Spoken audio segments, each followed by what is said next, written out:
It's your girl Bondy Blue. Okay, follow me on Instagram and let's get into the video, right? Hi, everybody. What's up? I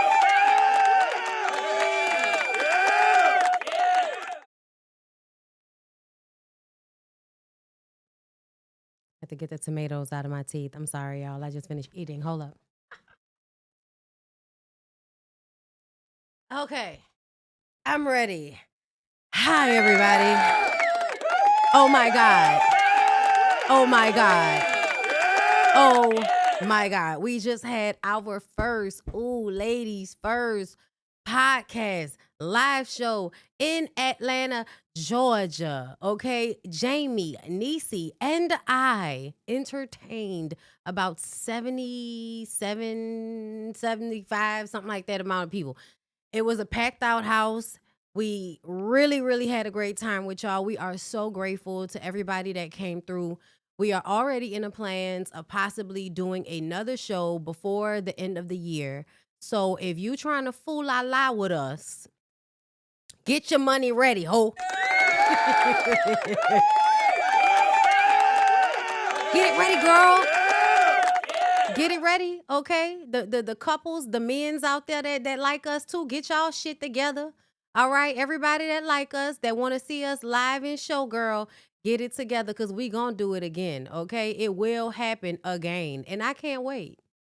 I can't wait. It was amazing. Okay, y'all. So I have a cute little show for y'all today. We are gonna do Ooh Ladies First panel this week. Yeah, that's another thing. Congratulations, everybody. We won't be taking a break like we thought. We thought we was gonna be taking a break off, and it was like, nah, bitch, let's not. And so, we'll be back Thursday for another Ooh Ladies First panel where you'll get, all of us talking about it together. Maybe we'll even, edit some behind the scenes shit to show y'all why we up there talking about it. I'll see what I can do. Okay, but either way, yes, Niecy did a great vlog showing y'all behind the scenes on her channel. I posted it on mine, so make sure y'all check that out. I posted on Instagram when we went out to Rocksteady, which it was funny that was the only place that she didn't get video. That was the only place I was able to get video. After that, I was tapped out because I was sick. Like I was recovering from a cold by the time the show came, and I really had to pull it together, bitch. Pull it together. We drove there, you know what I'm saying? We was down to the Airbnb. We got the show done. And then we had to drive back home. So it was just a lot. And it's been a lot. And there is this feeling of wanting to keep the momentum going and jump right back into work, but also feeling like I need to sit the fuck down. Okay. Uh just for a second, girl. Just it's slightly resting. It's a lot of life changes going on around here. Okay. So thank y'all again for supporting. I'm excited about what we're gonna do in the future. I'm excited about all the things, girl. I really, really am. So let's go ahead and get into today's show. Um, we're gonna start off with the verdict with Stefon Diggs. Let's start off with that. So y'all know Stefon Diggs went to trial this week for putting hands on his former chef. It came out that he was absolutely smashing the former chef, as I said he was, okay? The way Cardi B was like, girl, you could have called me and said something to me before you did all of that. I'm like, oh, y'all was fucking that nigga together, okay? Now, I do not like to, this is what I've started to understand.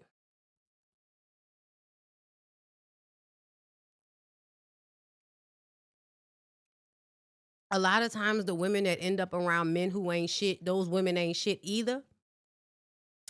However, my morality feels like if you harm somebody, then you harm somebody. We shouldn't be protecting you from accountability for what you've done. Okay? And so I believe Stefon Diggs does give aggressive, violent personality. And most men who have those tendencies are unsafe. So if a woman come out and say you choked her up, I'm probably gonna believe it, nigga. I'm gonna believe it.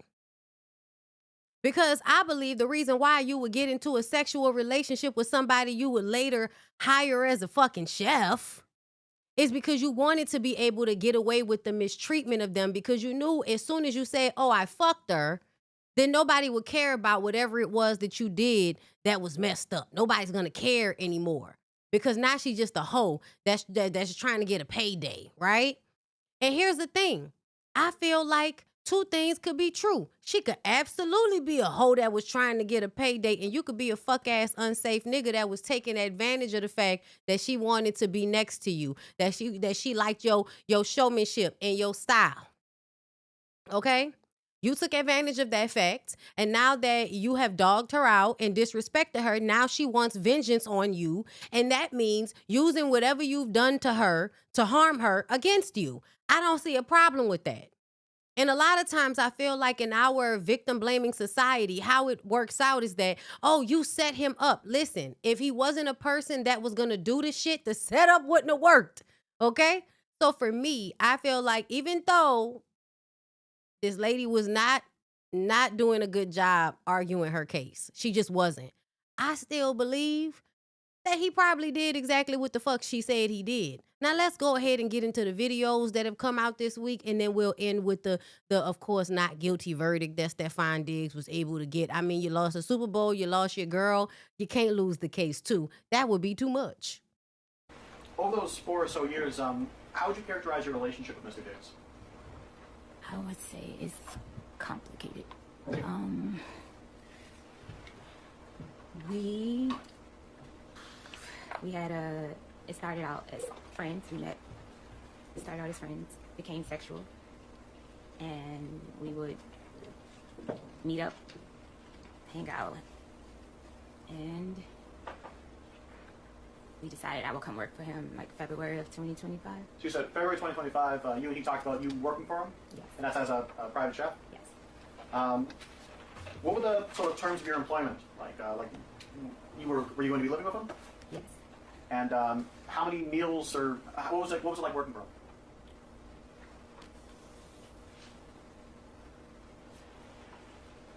Can you say that again? Yeah, yes. So as far as your employment goes, what were your duties working as a Mr. Diggs private chef? My duties were to make all his meals, his snacks, basically get him healthy. That was the start of our initially hiring me. He was coming back. It was his comeback year, and I wanted to help him get healthy, to eat better too. So do you create a menu? Does he just tell you what he wants? I'm skilled with recovery, so I knew what it would take to get him, help him get healthy and stay healthy. Help him change his diet. So it was more so like diet change would be the focus. And would you cook just for him or for other people as well? Yes, I would cook for whoever was in the house. And I know you mentioned earlier your breakfast. Is that the sort of standard? Was it every day breakfast, lunch, dinner, and then? Yes, breakfast, lunch, dinner, snacks. And how much did you get paid for this? We agreed on $2,000 a week. And how did you get paid? Finance office would pay me. Over those 4 or so years, how would you characterize your relationship with Mr. Diggs? I would say it's complicated. So first of all, the way she seems to be uncomfortable saying what it is annoying to me. It gives that you're trying to perform confusion or innocence, and that is kind of annoying me. She definitely does not look the way I thought she would look. This comment, fair exchange is no robbery. I've heard people say that in situations like this, and it's always a robbery. It's always a robbery. It's always the man literally using the fact that he has been sleeping. And I don't know if you meant it that way, but to me, men know that if they have sexual relationships with a woman, once he's cracked, it makes her less credible. Automatically makes her less credible in situations like this. So to me, it's not always an equal exchange. It's not, because at the beginning, when a nigga love bombing you and acting like he's a decent human being, it's easy to say, oh, I'll do this, this, this, and this for you. And then he starts to disrespect you and devalue you because there's a new woman that is more valuable at the time. Cardi B, right? So now I am just a chef and you acting like it never was what it was. Men often think that they can emotionally and psychologically abuse women by making those women feel like they matter to them and then discarding them like trash whenever the moment strikes them. That's emotional abuse. And most men are doing that to a lot of the people that they're in contact with, not even just emotional relationships. It's a way to dominate people. So to me, you think you can just go around doing that shit to people and nobody is going to do anything back because you are who you are.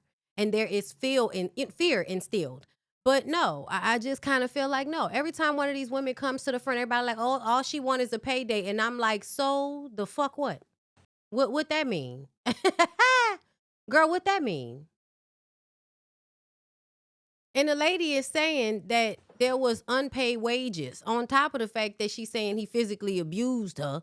She felony strangulation, misdemeanor assault, battery charges. He pled not guilty. According to the prosecutors, the alleged incident happened on December 2nd at Diggs' home during a dispute over money he owed his personal chef, who was living in a room at his house during the NFL season. She told police he smacked her across the face and tried to choke her using his elbow around her neck. Diggs' attorney said he is completely innocent. And see, here's the thing. A nigga could have did that shit and then not left a mark because he smacked you, right? Smacking you means your face might have been red. The next day, that shit gone. Trying to choke you with an elbow means there's no fingers around your neck, but you just posted up like this. So that may not leave any like evidence of abuse, right? In order to say this man abused me. And a lot of times it's not about what happened. It's about your ability to prove what happened. And to me, she already acting like she don't really know what the fuck she want to say. And that's a part of the problem to me. Okay? Why are you not being very direct and cut and dry about the situation? You know, looking all in the sky and shit like that. That's, girl, what is going on? Hold up. And then this was some other shit. Hold up. Y'all said there was some text messages. Girl, let me find some text messages. Responsible for answering questions that are put to you. If you don't understand a question, you can say that. And I'm sure counsel will rephrase. If you can't hear a question, tell them that as well. But courtrooms function in, and especially trials, unfold in a question and answer format. This is not an opportunity for you to interject your own narrative and evade responding to questions the court deems appropriate. And if you continue to do so, your entire testimony may be stricken. Am I clear? Yes. Responsible for answering questions. 3 weeks ago, your lawyer demanded $5.5 million from Mr. Diggs, didn't he? Mr. Diggs offered me $100,000 to recant my statement. That is a yes. That is the Your Honor, only. Maybe be heard sidebar, please. Yes, I moved this right. Your last part of the 3 weeks. It says, Stefon Diggs, former chef, and accuser says he offered her $100,000 to recant her statement. The chef initially demanded $5 million. Okay. So let's see. New York Post. I want to see if these text messages are in any of this.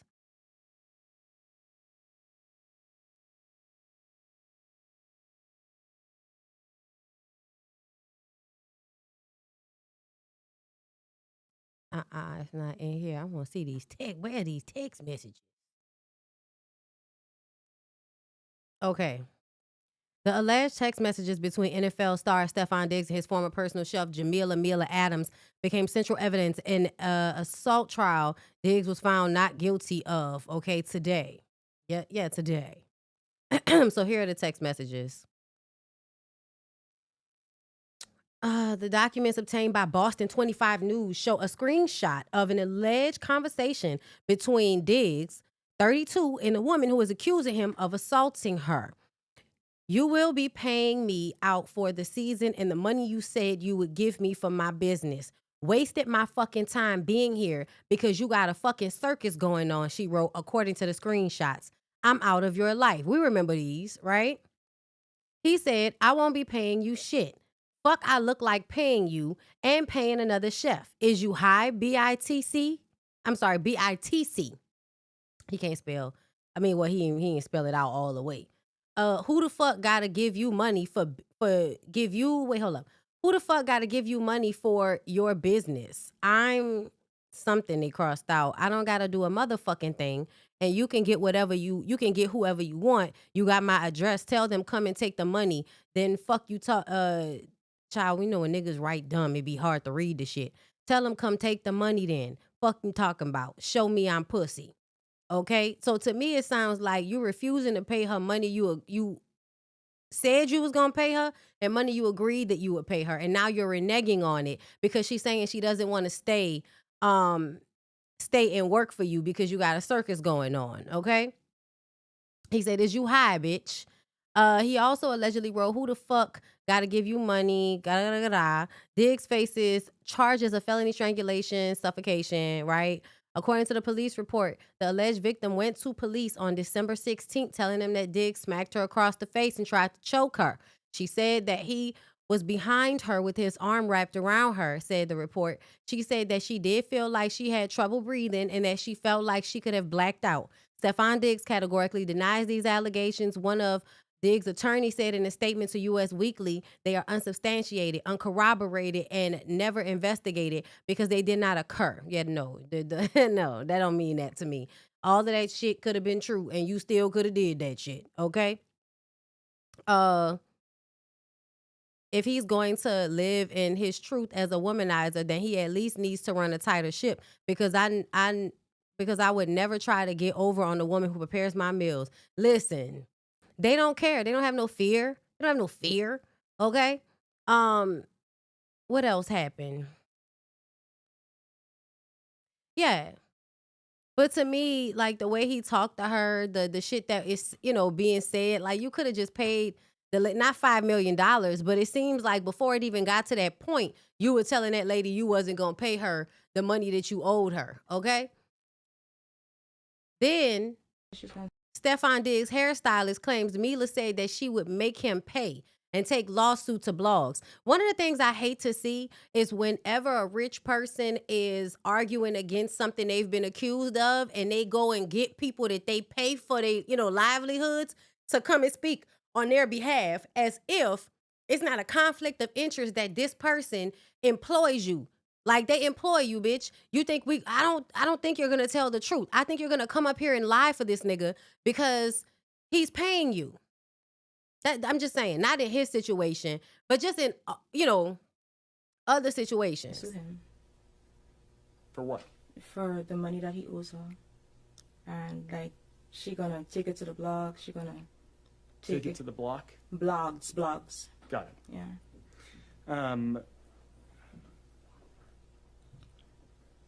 It was like an hour-long conversation, so it was a lot. So. Let me start with that. Oh, sorry. So, do you remember her saying that she was going to make him pay? Yeah. She's gonna sue him For what? for the money that he owes her, and like she gonna take it to the blog. She gonna Take it to the block? blogs. Did Miss Adams, prior to her coming down that night, 1 a.m., and having this conversation with you, did she tell you that she'd been assaulted? Did you heard anything about a strangulation and assault? No. That night, when she was talking about the suing Mr. Diggs, Yeah.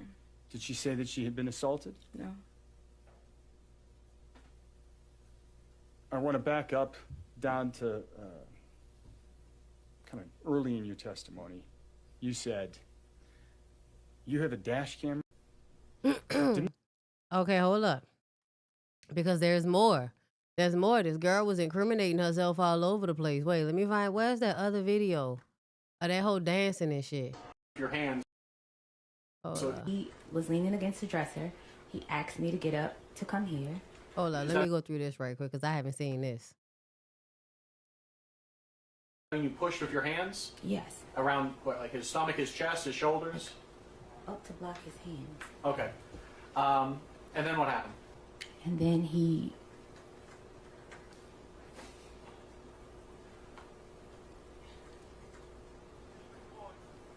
Come on. Can I have a second? Can I have a second? Yes, you can.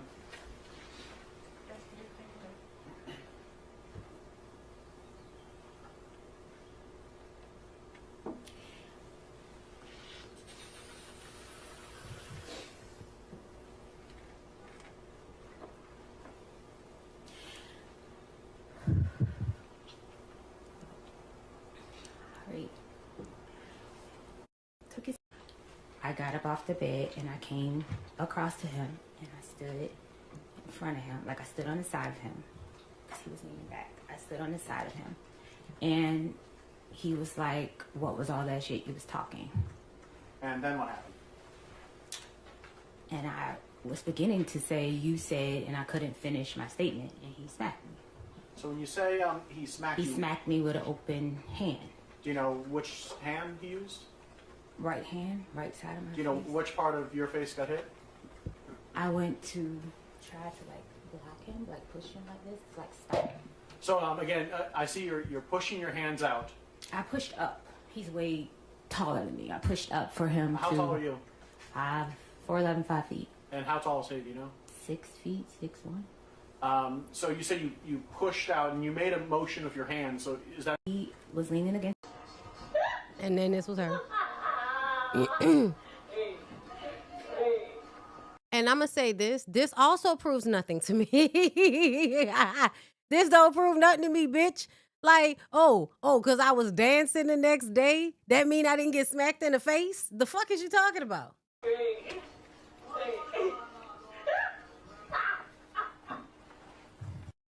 It looks terrible, though. It looks terrible. Child, let me go back and read the story that they said about him being found not guilty. The verdict concluded a 2-day trial that started on Monday. The jury reached its verdict following roughly an hour deliberation, according to CBS News. Diggs' accuser, Mila Adams, told the court that Diggs choked her and slapped her during the argument over a pay dispute on December 2nd. She finished her testimony Tuesday before the jury went into deliberations.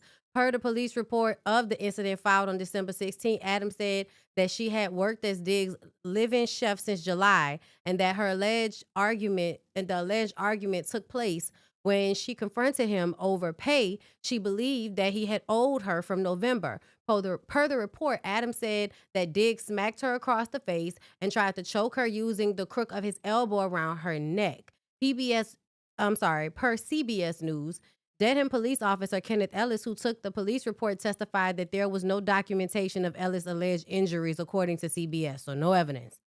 Diggs did not take the stand. Diggs' attorneys repeatedly denied the allegations that attorney Mitchell Schuster, Schuster, characterized as false. He is completely innocent of these false allegations. We are confident that when all the facts and evidence are reviewed, he will be fully exonerated. In his closing statement Tuesday, defense attorney Andrew Kettlewell declared that there was not a single shred of credible evidence to support the prosecution's case. In the end, the jury found Diggs not guilty of the charges. Okay? So, yeah, they saying that he didn't do anything wrong under the law, girl. Yeah, okay. Let's see. Because I'm trying to see where it says that she lied.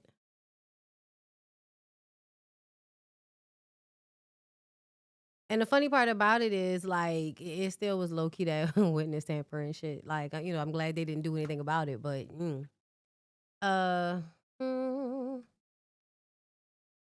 just trying to see if it says anything about the pay dispute. Because I see a lot of y'all talking about paperwork that was provided that proved that he had paid her. Let's see. Deleted content. Adams admitted under cross-examination that she deleted messages where she called Diggs a pussy and stated, "I'm ruining that bitch's life." Was she talking about him or was she talking about Cardi? Context of the dispute. Testimony revealed the argument was sparked by Adams being excluded from a trip to Art Basel in Miami, which she believed was due to rumors that she was spreading information about Diggs' relationship with another staffer. Oh God, this is just messy. And guess who's at the head of it? Stefon Diggs. Verdict: the jury acquitted Diggs of the strangulation misdemeanor assault. And then noting a lack of evidence and inconsistencies in her story. Yeah. I don't see anything about them saying that she was paid. I don't see that. Because I saw somebody saying, she was paid with an exclamation mark, and I'm just not seeing this in any of the news stories. Regardless, He won. Congratulations to him. Now, does that mean that I think that he is not she was talking about the staffer. She was talking about another staffer. Okay, he was fucking his staff. Yeah. Like, what are we saying in the comments? I'm confused. I'm just reading y'all what they said. Y'all are so biased to gender that it blinds the truth from you. I don't know if anybody's blinded. I don't know if anybody's blinded. She was actually overpaid. How? Where is it saying that she was overpaid? Hold up, Stefon Diggs, because I'm just not seeing that in any of the stories that I'm reading. Overpaid stylist. I mean, chef. Let me look at that. Let's see. It says Melissa Gooder, the financial manager for Diggs, testified that she found Adams submitted the same receipts multiple times and billed for expenses already covered. The audit allegedly showed Adams was overpaid by more than $2,500 with an additional $744 in unreconciled funds. A jury acquitted Diggs of all charges. Okay. So it's saying that she was paid. Guess what, y'all? I know y'all think that that is going to make me like feel differently, like, oh, and I'm like, no, because at the end of the day, you shouldn't have fucked her. That's why you don't fuck your employees, so that you don't muddy the water, so that they don't get mad and jealous when you exclude them and choose new women over them. Yeah, the bitch might have known what the situation was. Does that mean that you're not being like psychologically and emotionally abusive to the people around you? You are. And there should just be no legal recourse, right? She should just have to deal with that. She should just take the L. That's the expectation, is that you first of all, you start fucking a woman, you hire her as an employee, continue to fuck her, you fuck other employees, and then you bring your famous girlfriend into the mix. That's a whole bunch of messy ass shit for a grown adult man who has business dealings to be doing. That's the reason why he got this lawsuit. Not because, women are just always trying to come after a man. No, it's because men do shit like this. Don't fuck your employees, sir. That's what I'm saying. Was it really over $2,500 overpaid and he getting fucked and fed? Oh my God. Yeah, absolutely. Multiple things could be true. I can still believe it's a possibility that he put his hands on her, and that is what really prompted the nigga, I'm about to get back at you because now you fucking over me way too much. Okay. And it could be that he made promises to them in person, in their personal relationship, that he is now reneging on because he's moving on to the next bitch. And I feel like, yeah, it's just messy all the ways around. And I feel like, people want to view the girl as just another woman lying on a rich man instead of looking at it like another rich man that doesn't know how to keep his dick in his pants and not create emotional bonds with women that he's gonna discard eventually. Like, it would mean he would have to be responsible in order for these things to not, happen. And she lied. He lied. Everybody lied. I'm sure he lied. I am positive he lied. But I just feel like this is like one of those situations where in the personal of it, niggas be doing whatever the fuck they want to do. And then at some point, some woman is like, I'm going to get my revenge on that puss-ass nigga. And, it happens the way it happens. She lost because she didn't have her ducks in a row. Like y'all said, she was lying. You know what I'm saying? She didn't have her shit together because she a Looney Tune. You could tell she a little bit of a Looney Tune. Because why would you even agree to that situation in the first place? The bitch crazy, but to me, niggas pick crazy bitches on purpose. They know that people are not going to believe that you were unfair or harmed this person. They're going to look at her, see that she's just another woman that's scorned because, she couldn't have what she wanted from a man. And they're just going to dismiss it like they did. And I'm still going to think that he is an unsafe fuck nigga.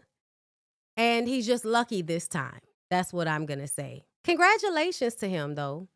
Congratulations to him and all of the other niggas that, get to prolong their mistreatment of the women around them. because it's not illegal to do so. Congratulations to them. Yeah. What y'all saying? What does that say? Garim Travels? I don't know, but thank you for the super chat. Lack of discipline off the field will have these athletes in situations every time, because as an athlete, you should be hiring a chef, trained, educated, and dedicated to your health, and not fucking them. Main thing, y'all. Sounds like she actually was qualified, just that you shouldn't have been fucking her. Yeah, she didn't have no evidence, nothing. She didn't have anything. So to me, I feel like she really thought that there's another person that thinks social media is more powerful than it really is. When he first offered you the $100,000 to take it down, you like, nah, I could probably get more. So you overplayed your hand. You should have took the $100,000 he was offering, for real. Okay? But I understand a lot of it is not even just about the money sometimes. It's about you want to ruin their credibility out here in the world. And to be honest, I'm not mad at it, because I don't think that it's necessary a lie that he's a fuck nigga. I think the point is for everybody to know that he's a skeevy ass fuck nigga that fucked his chef and made some promises and hurt a crazy bitch feelings, and she took what she could and tried to use it against him and lost. But it doesn't change the fact that, you know, I think he's a fuck nigga. I think he's a fuck nigga. And I think that when people treat other people like bad, for real, like I think he was probably treating that other dude, the other people around him might also be being treated badly, and we just don't know. Just the fact that he was fucking his chef means that there's probably other women that work for him as well that, you know, this type of shit could be going on with. So I just feel like it just means that you're not guilty in a courtroom. And congratulations to you about that. But my opinion of that man has not changed. Okay? Moving along.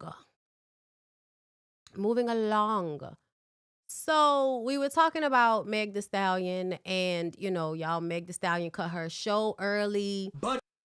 And everybody, all of the men, I just posted my short on TikTok and Instagram about the men coming online so that they can all talk so badly about her. She should have been quiet. She shouldn't have not said anything. And I was watching Olay, and Olay was saying, like, you shouldn't have said anything because it brings more people to hate on you. And I totally get that. But I also feel like, fuck all that. I think that when people want to say shit out loud, it is important for them to say it, right?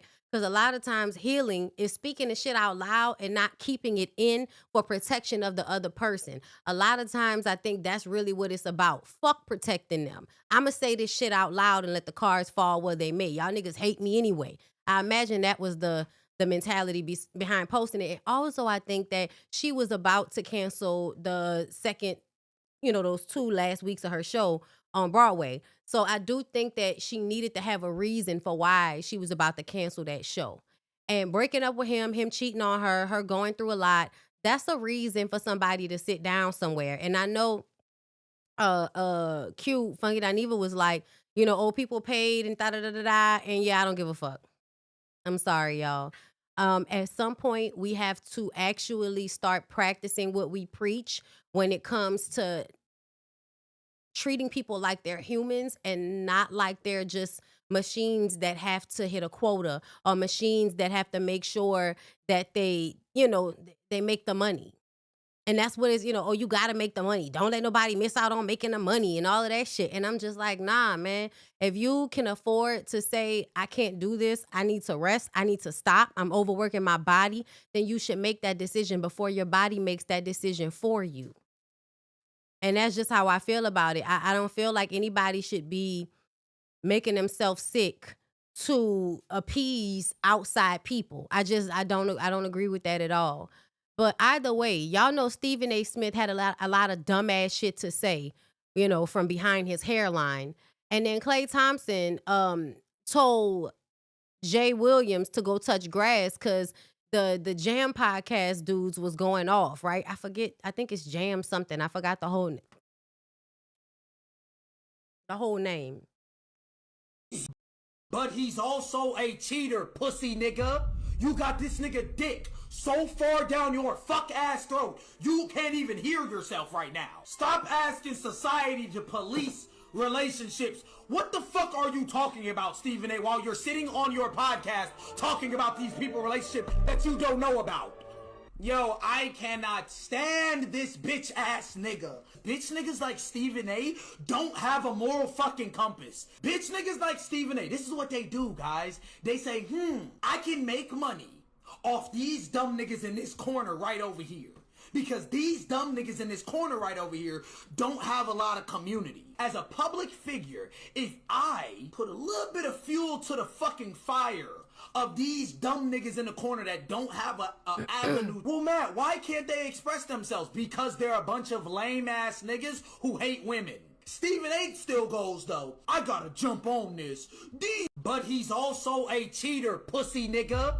You got this nigga dick. These is things that you shouldn't even have came to the internet to talk about. Bro, you're on it, the podcast Straight Shooter. That's what you do, Stephen A. You talk about politics. Now, all of a sudden, Stephen A. talking about the culture, and why do you think that is? It's because Stephen A. realized he can make money off of it. I be trying to not talk about this dumb ass, lame ass nigga. Damn near 60-year-old man. I be trying not to talk about this nigga. Because I'm like, I understand this is what Stephen A. wants. The bigger Stephen A's name gets, the better it will be for him and his fucking pockets and the white people pockets that he's fucking borrowing from. Stephen A. will do whatever, even if it is continue culture wars between men and women, especially black men and women.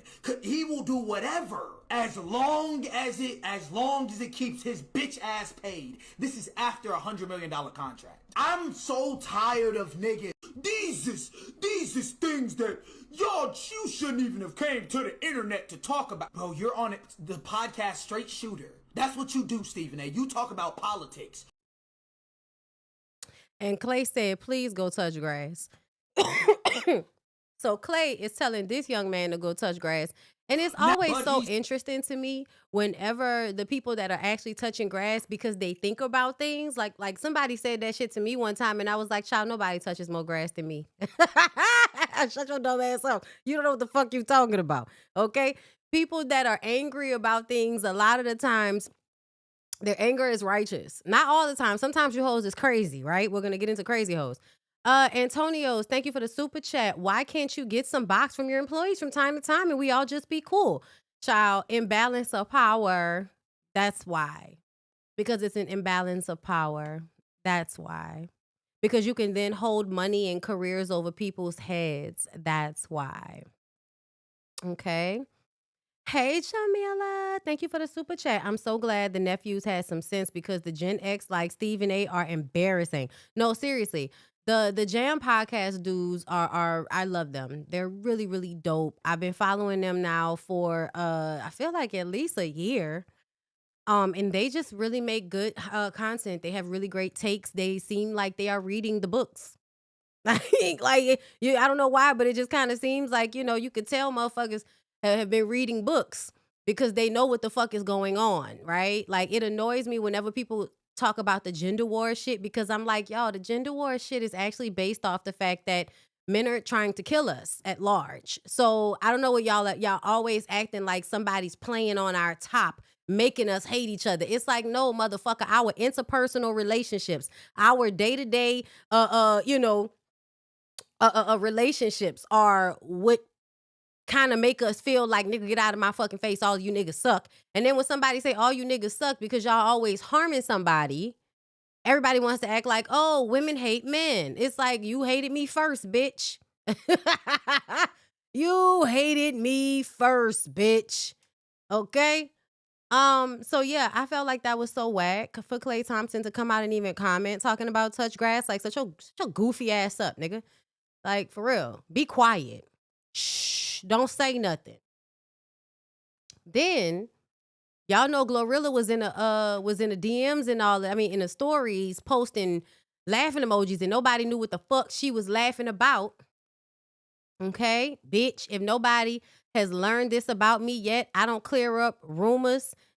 Hold up. I don't clear up rumors. They fooling you, not me, bitch. What? You do clear up rumors. The last time we thought you was playing with Megan Thee Stallion, you came out and cleared up the fucking rumor. What you talking about? Don't do that. Don't rewrite history, Gloria. Man, I don't give a fuck who don't like me, bitch. This shit's still going on. Okay. Girl, I guess. Who you talking to? Girl. Ain't it funny when they always got more heat for everybody else than they got for they nigga, and that's what is embarrassing them the most. My God, on today. Letitia Pearson, anybody? Letitia Scott, anybody, girl? Just all the Letitias out here playing themselves with these niggas. Speaking of people that like to play themselves with these niggas, did y'all see what was going on with Young Miami? I just saw she was apologizing for something. I'm like, now what the fuck is you apologizing for now? Hold up. Let's look and see, girl, because y'all know I was busy this weekend, so I ain't really know what was going on like that. Thank you, Talia, for the super chat. Let us not forget, Moulin Rouge is a show on its own. Meg was a great addition, but it's not centered around her specifically. Only the character if it's a main character. This show isn't a concert. Exactly. And she has an understudy. She has somebody to replace her. The show will and must go on. It's Broadway. You know? Girl, go take your break. Come back when you can. Now let's get into Young Miami. Young Miami issues an apology after footage surfaced of her calling out a DJ for playing trash music. Let's see. 2026. The party lit, but the music is fucking trash. You need to turn this bitch up. No. I'm about to DJ the fucking party. For real. We got a lot of bad bitches in this bitch. We got a lot of rich niggas in this bitch. And I'm falling the fuck to sleep. I'm aggravated. Play boss man, Dino, big motion party or something. Like, what the fuck is going on? And my friend said what she said. You leaving the party? How you gonna say hard pin you ain't playing? Every day some new shit. This one my bitch. Like, what's going on? Yeah, man, that shit, man. It's our responsibility as the DJ. Hold it down, this rock party, white party tonight. Let's do it. I ain't gonna lie, I gotta get up. I'm about to DJ this bitch. I'm about to DJ. I feel like I'm in motherfucking 2000 and out. I don't know. But that young nigga from Atlanta.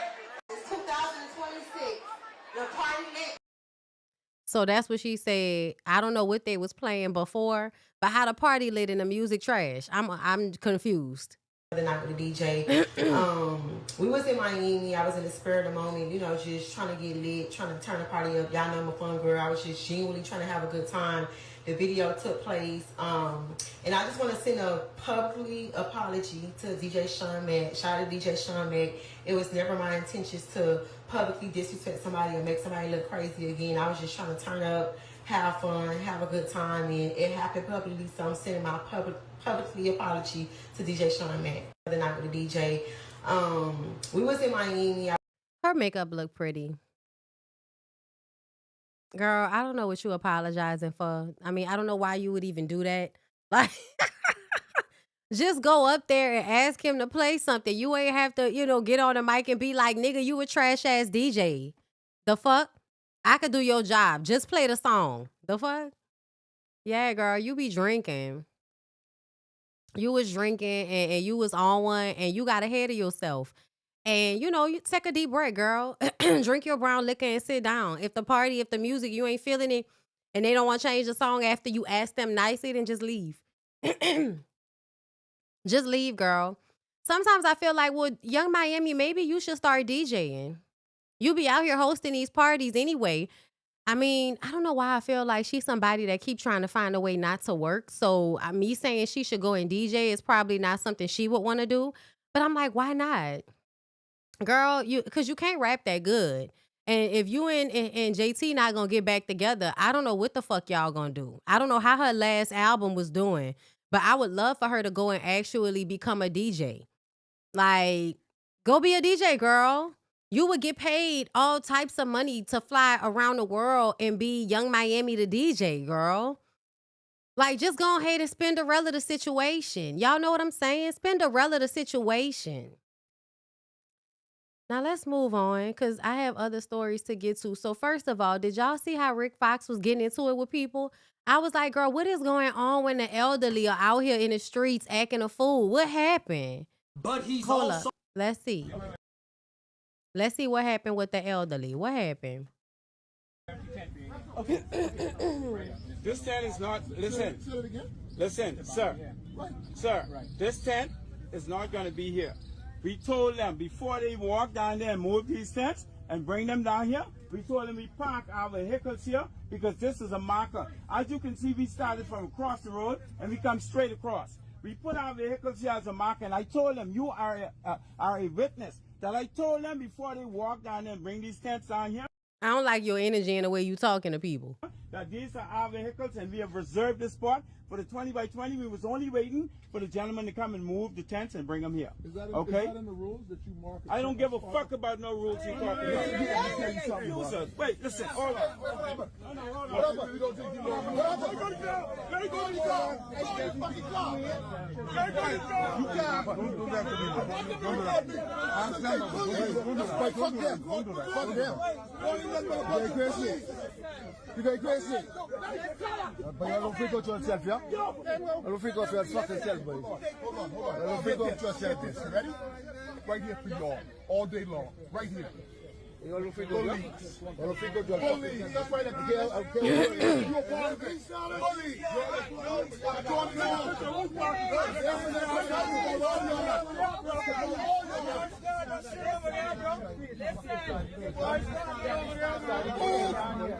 No, you can't establish a room in the jail. That's right, record. I want the baby people know. Record. That's why I see this record. So let's read, because I'm unclear. Neighbors, somebody call Tasha Mack. Rick Fox. Somebody call Tasha Mack. Rick Fox nearly got into a fight at a campaign event this week after things went left over a tent setup. According to him, the situation escalated after he and his campaign manager, Carlisle Bethel, were hit with alleged threats. Video shows the two going back and forth with the man about where their campaign tent should be placed. At one point, when Fox asked about the rules, the man snapped, saying he didn't care about any. I don't give a fuck about any of that. That's when Fox lunged, and Bethel had to step in to hold him back. Fox was clearly fired up, even pushing his manager off while trying to get to the guy. He later addressed the situation, saying that he was defending himself and his team. Fox claims both he and his manager were threatened and says he stood up at the same time. He stood up the same way he did back in his NBA days. I stood up to the bully, he said, adding that if anyone threatens him or his team, he's going to defend himself no matter what. What are your thoughts? I think that Rick Fox sounds like an asshole. I'm sorry. Okay. The man was talking to him crazy, but Rick Fox's response to lunge at the man, you're an elderly man. Why is your response to get physical? Then when everybody was trying to calm you down because your old ass don't need to be rolling around on the fucking ground with this man, you're running for office of something, right? That's not a good look. Calm your ass down. The fact that you this old and it's always like an automatic escalation to violence, am I the only one that feels like, isn't there not a better way for you to handle people without like this type of shit? Especially because you ended up pushing your own people off of you and telling them to get the fuck off of you. And I didn't like that shit because that feels like you're so angry that you would lash out at the people that you're supposed to be defending. That's not a good look to me, y'all. I'm sorry. And yeah, that old man was being disrespectful. But who are you talking? Like, who are you lunging at? Like, I'm sorry, y'all. Like, they're talking about, oh, because that's the way I would have handled it in my Laker days. This is not fucking basketball. We don't need you to be handling things like it's your basketball days, Rick Fox. You are elderly, nigga. No, like, listen, Caribbean people, them bad. We don't care. LASHAE. I'm sorry. Yeah, it's giving no self-control. It's giving no self-control. How you gonna be a politician and you don't know how to calm the fuck down. I'm just saying, in this new world that we're trying to move into, people that can't control their anger and can't control their emotions and automatically, because somebody says something they don't like, go instantly to, trying to lunge at somebody physically. I'm sorry, y'all. That's not the appropriate response in the situation. It's just not. Okay? Let's move on to something else that was not a good look. Now, I don't know how many times we're going to have to tell you that Boosie is not respectable. Boosie is a bitch ass nigga. He's a fuck nigga. He's a misogynist. Misogynoir. He's violent. He don't respect nobody. He just comes online and manipulates y'all because y'all love y'all a wounded baby bird hood nigga that really care about his family. Girl, no the fuck he don't. He used them people. He used them people to uphold his image. But when it really brought down to it, Boosie is a fucking sociopath. That man don't care about nobody. Now, this is just my opinion. I don't know him personally. I met him before. I don't know him personally. But based on everything I've seen about him, I feel like I can make that assumption. I feel like I can make that assumption about him based on the things he said about his mouth, based on the way he moved. And I'm getting tired of y'all trying to rewrite history on some of the most ignorant, despicable motherfuckers that have ever walked the earth. Okay? Don't even get me started into how y'all letting Charleston White over there rebrand himself like somebody that's talking sense to these niggas when he was one of the main ones telling them to assault women. I can't stand how y'all ignore some of the most like ridiculously violent, harmful niggas you could think of. Like Boosie had grown adult women assault his children. Boosie publicly embarrassed and admonished his gay daughter. Okay? He also, I heard, has been in and out of jail for attempting to unalive people. You think that's somebody that should be coming to the school to talk to the kids? What the fuck is wrong with y'all? Like, we are obviously in an upside down world where, where's my goddamn evil is good? Because that's what the hell going on. Shit. Evil is good. That's what I think. It must be. They must be, bitch. Baton Rouge, Louisiana rapper Boosie Badass, Lil Boosie, Torrance, is urging a Lafayette school district to reinstate a principal it suspended. Okay, that's the one in the middle that got suspended. This black man right here that it looked like you should have to like trust him. You don't know if you could trust him. You gotta check his hard drive. You don't know if he been talking to the teenage girls in the school, because if you think that Boosie is somebody that needs to talk to teenagers, I'm wondering, low key, are you fucking them? I'm sorry. I'm asking a question. I'm not saying anything. I don't know this man, but I question the mentality of any grown ass man that thinks Boosie is child appropriate. Teenager or not. Boosie is urging the Lafayette School District to reinstate a principal it suspended for inviting the rapper to speak with children without the school board's permission. This is the same nigga that is very homophobic and will say all kinds of ignorant shit to the kids. On Wednesday, Boosie visited Lafayette, LA to promote his annual Boosie Bash concert taking place at the Cajun Dome on May 8th, May 9th, and May 10th. Before stopping by the school, Boosie, born Torrance Hatch, received a proclamation from St. Landry Parish President Jesse Ballard. He honored the rapper with his own day, naming May 10th Boosie Day. I remember I saw the post and I was like, that's fucking stupid. Upon receiving the honor, Boosie said he wanted to share the positive message with minority students at Northside High School. Although the rapper, known for his raunchy lyrics, did not perform for students, his appearance still ruffled feathers. On Thursday, April 30th, the Lafayette Parish School System Board ended up placing Northside High School Principal James Rollins on administrative leave because Boosie is not somebody. Boosie is not somebody. They suspended him, not fired him. Did I say it wrong? Okay, my bad. LPSS did not reveal a reason for the decision, nor have any officials revealed if Rollins is on paid leave or for how long he's been suspended.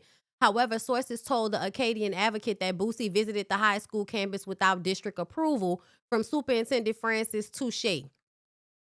The things that Boosie says online, the things that Boosie promotes, I do not feel those things should be taught to children that y'all are trying to make actual human beings that are gonna be amongst other people and be respectful, like, and not, you know, think it's okay for grown adults to have sexual situations with children so the children don't be gay. Boosie does not need to be in anybody's fucking schools based on the shit he has said and promoted up out of his mouth. He just got offline maybe a month ago talking about what he was going to do to a girl's child because the girl accused him of assaulting her at 5 years old. So he said, watch what I'm going to do to your kids. Watch what I'm going to do to your son. That is not somebody that needs to be speaking to fucking teenagers. That is not somebody that anybody should be looking up to. He is not a respectable human being. He is a nigga whose music y'all like. Y'all need to leave it the fuck there. He is a nigga whose music y'all like. Leave it the fuck there. Stop trying to make these niggas somebody they should not be. Why are we naming people's ages in my comments? What's going on? Why are we naming people in my comments? What is going on? Why is that happening? They admire the Boosie because they have Boosie's mentality. These are the same as Boosie, and children are not safe around these type of people, period. No, they're not. Because these are the same people that'll try to convince you that a 15-year-old is not a child. Like, she could say she could, if she want to fuck a nigga, she could say she could. No, she cannot. They mad you say Rick Fox is old. He is old. He is old. He older than me. He too old to be acting how the fuck he was acting. And all of them people you just named, them hoes old too. Now what? You right. 55 years old. 56 years old. 91 years old. I don't know what's going on.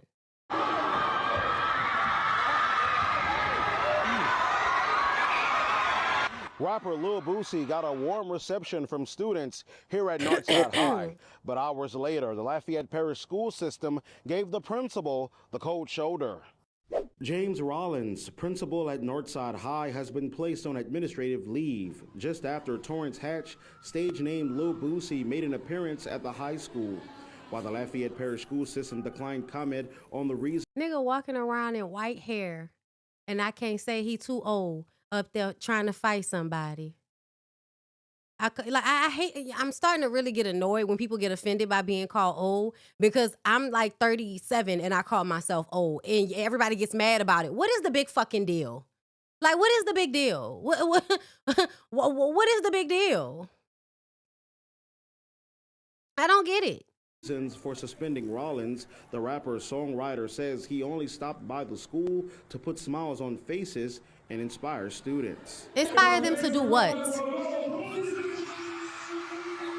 Boosie is annoying me. I'm sorry. But if you do right by people, you gonna be blessed.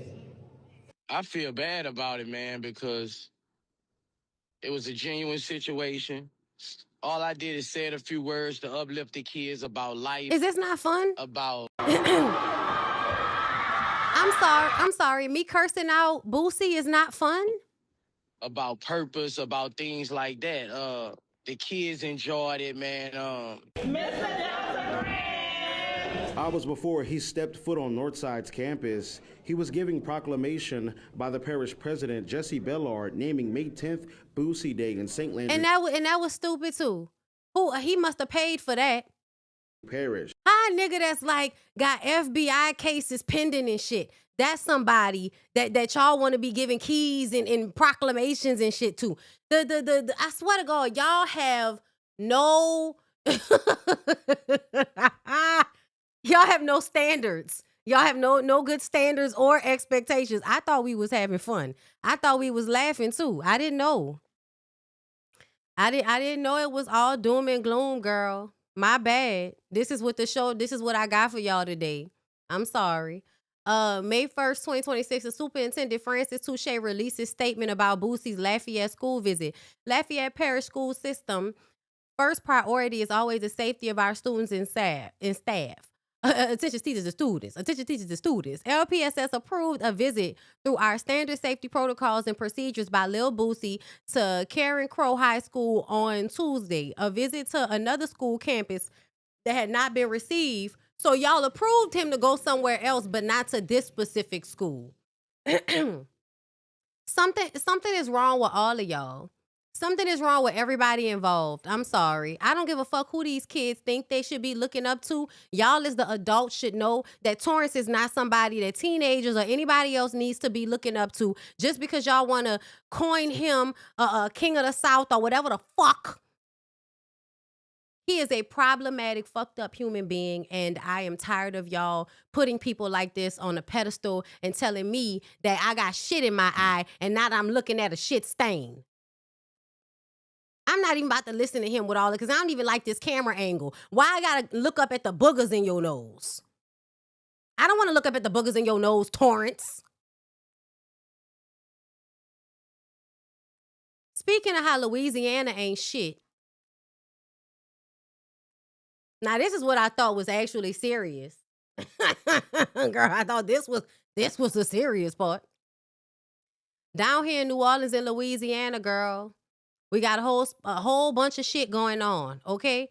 Y'all know about what's going on down here because of the Supreme Court voting to redistrict, right? So basically saying that the laws put in place with the Civil Rights Act of 1965, which redistrict the states so that majority black cities can have more of a say in legislature, because how this normally happens is you would have one or two major cities in a state and everything else is rural, and all of those rural people are usually white, and those white people usually vote Republican no matter what the policies are, they're voting Republican. And so the white people, the racist white people, know that they can count on everybody to be racist white people and vote Republican and vote red no matter what.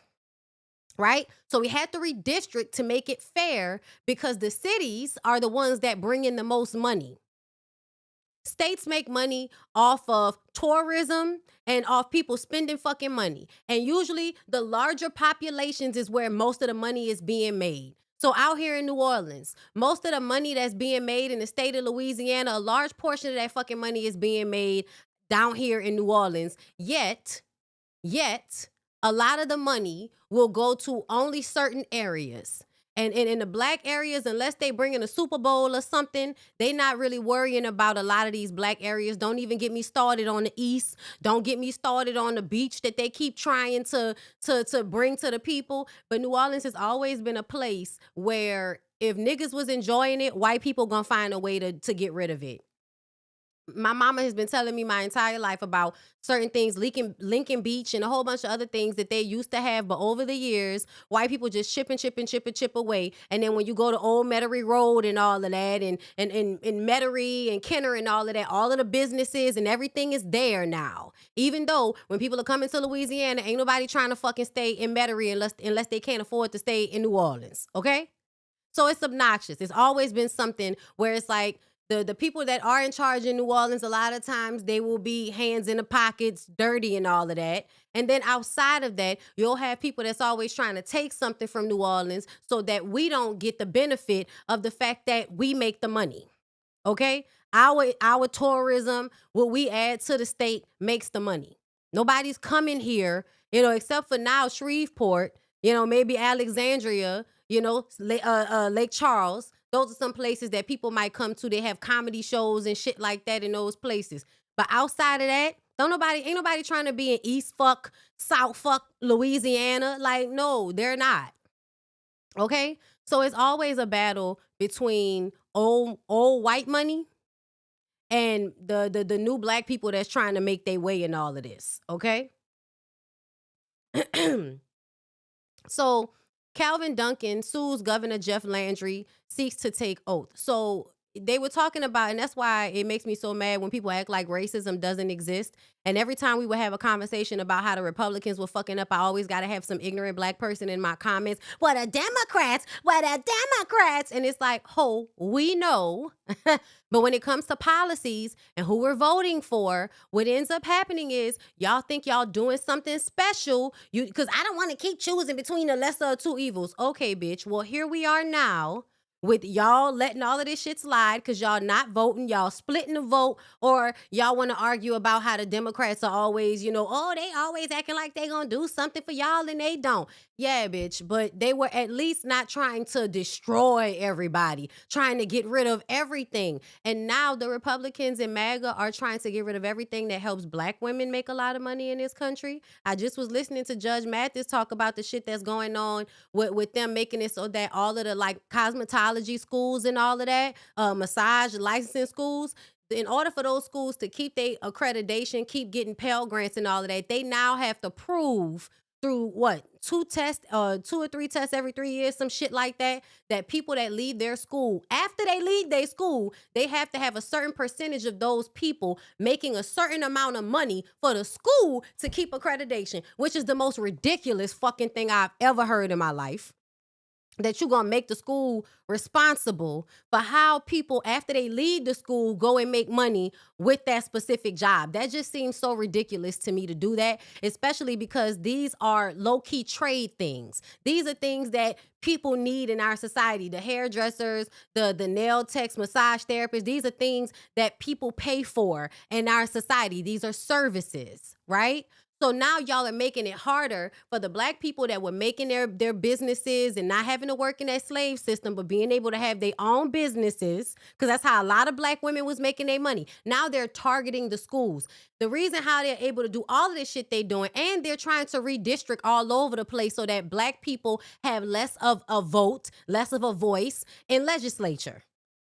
That's a direct correlation from them removing the Civil Rights Act means redistricting, which means removing black voices, which means voting to harm black people and getting away with it. Hello. Hi, everybody. Are we awake yet? So Calvin Duncan was supposed to take a criminal court seat in New Orleans, but they decided because they want to redistrict, they want to blend the two, civil district court and criminal court. Now, I've worked for civil district court. I worked for civil district court in high school and in after college. Before I started working full-time at the news station, I worked for civil district court. Civil district court employs a lot of black people and a lot of black women. If y'all are going to blend those two departments, they're probably going to fire people and then overwork the people that are already there. I do not think that that's the right thing to do. Criminal court has a high, a turnover rate going on. Like, people are always going through criminal court. I do not feel like that type of pressure should be taxed on to civil district court. I just don't. Working there myself, I don't feel like that is the best thing to do. And from what I heard, it only saves $27,000 to bring these two together. And this was really so that Calvin Duncan, who is an exonerated person, somebody who was accused of killing somebody and got exonerated by law, became a lawyer, ran for office, won the office, and now Jeff Landry is trying to get rid of the office that he just ran so that he won't be able to take office. To me, it's racism. Absolutely. Absolutely. And so now the people of Louisiana are asking to recall, our governor, Jeff Landry. And then they keep going back and forth because the appeals court ruling halts Calvin Duncan taking office. He was supposed to take office. Then they said they halted it. Excuse me. Hold up. Let me find the other ones. Did I pass up on it, y'all? It's just been so many, stories back to back with this. Like, I feel like they've been yo-yoing all fucking day. Let me go to NOLA News and see what's the updated thing.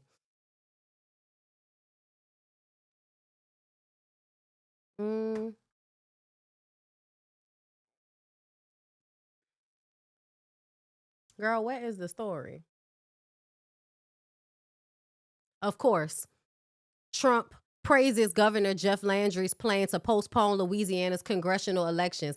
That was another thing. So he actually took something off the ballot. Calvin Duncan vows to keep fighting.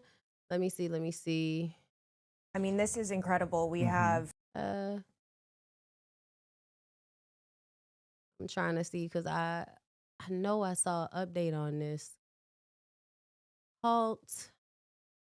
SCOTUS temporarily lifts ban on mail order abortion pills. Louisiana is at the center of ferocious legal debate over mifepristone. Is that what it's called? Mifepristone and misoprostol. And that's supposed to, abortion pills. So, yay, of course, y'all trying to make it hard for women to get abortion pills. Let me see.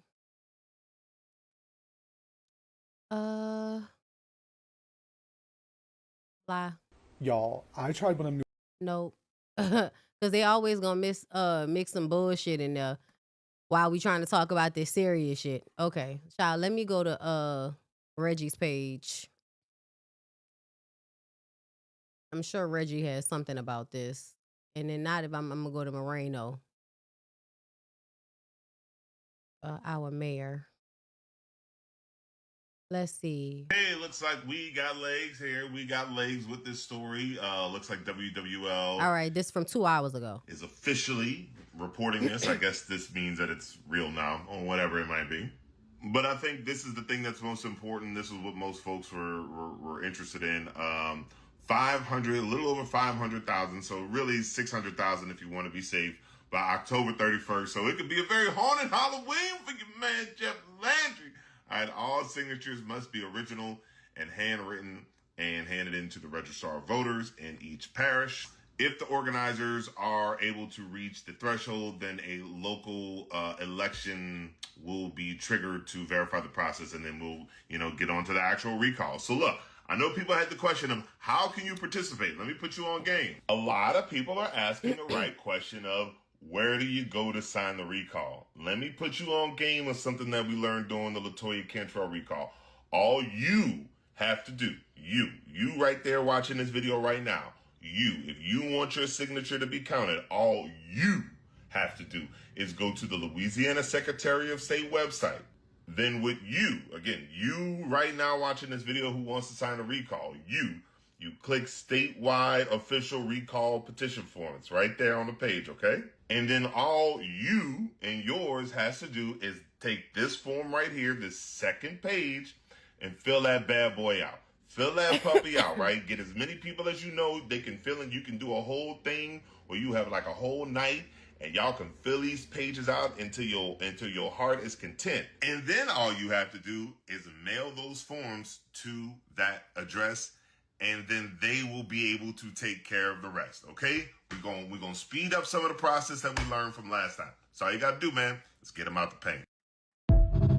And to be honest, I'm one of the people that feel like a lot of these motherfuckers need to go. Like, I want somebody to go in there with, I told y'all, armed Pinkerton guards and arrest these people. Get them the fuck out of here. They're doing unconstitutional, illegal shit, and nobody's doing anything about it, and it pisses me off.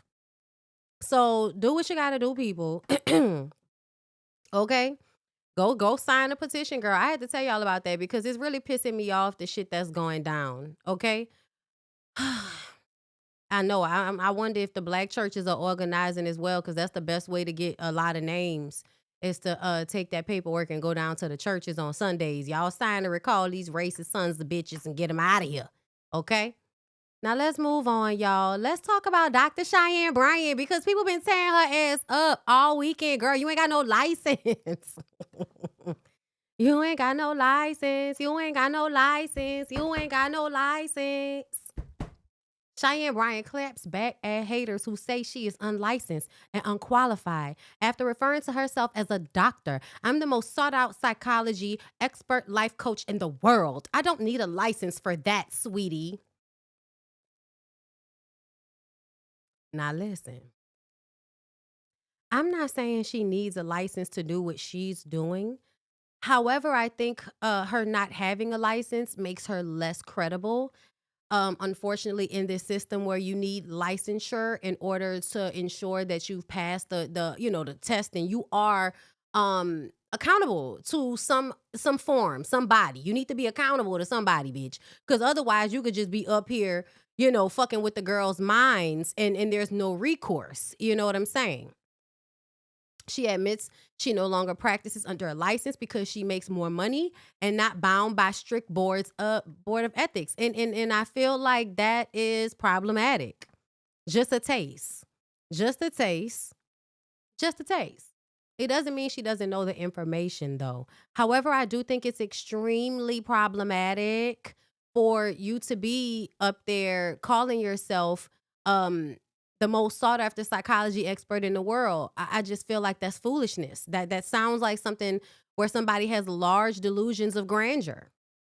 And so a user filed an official complaint against Dr. Cheyenne Bryant with the FTC and California Attorney General.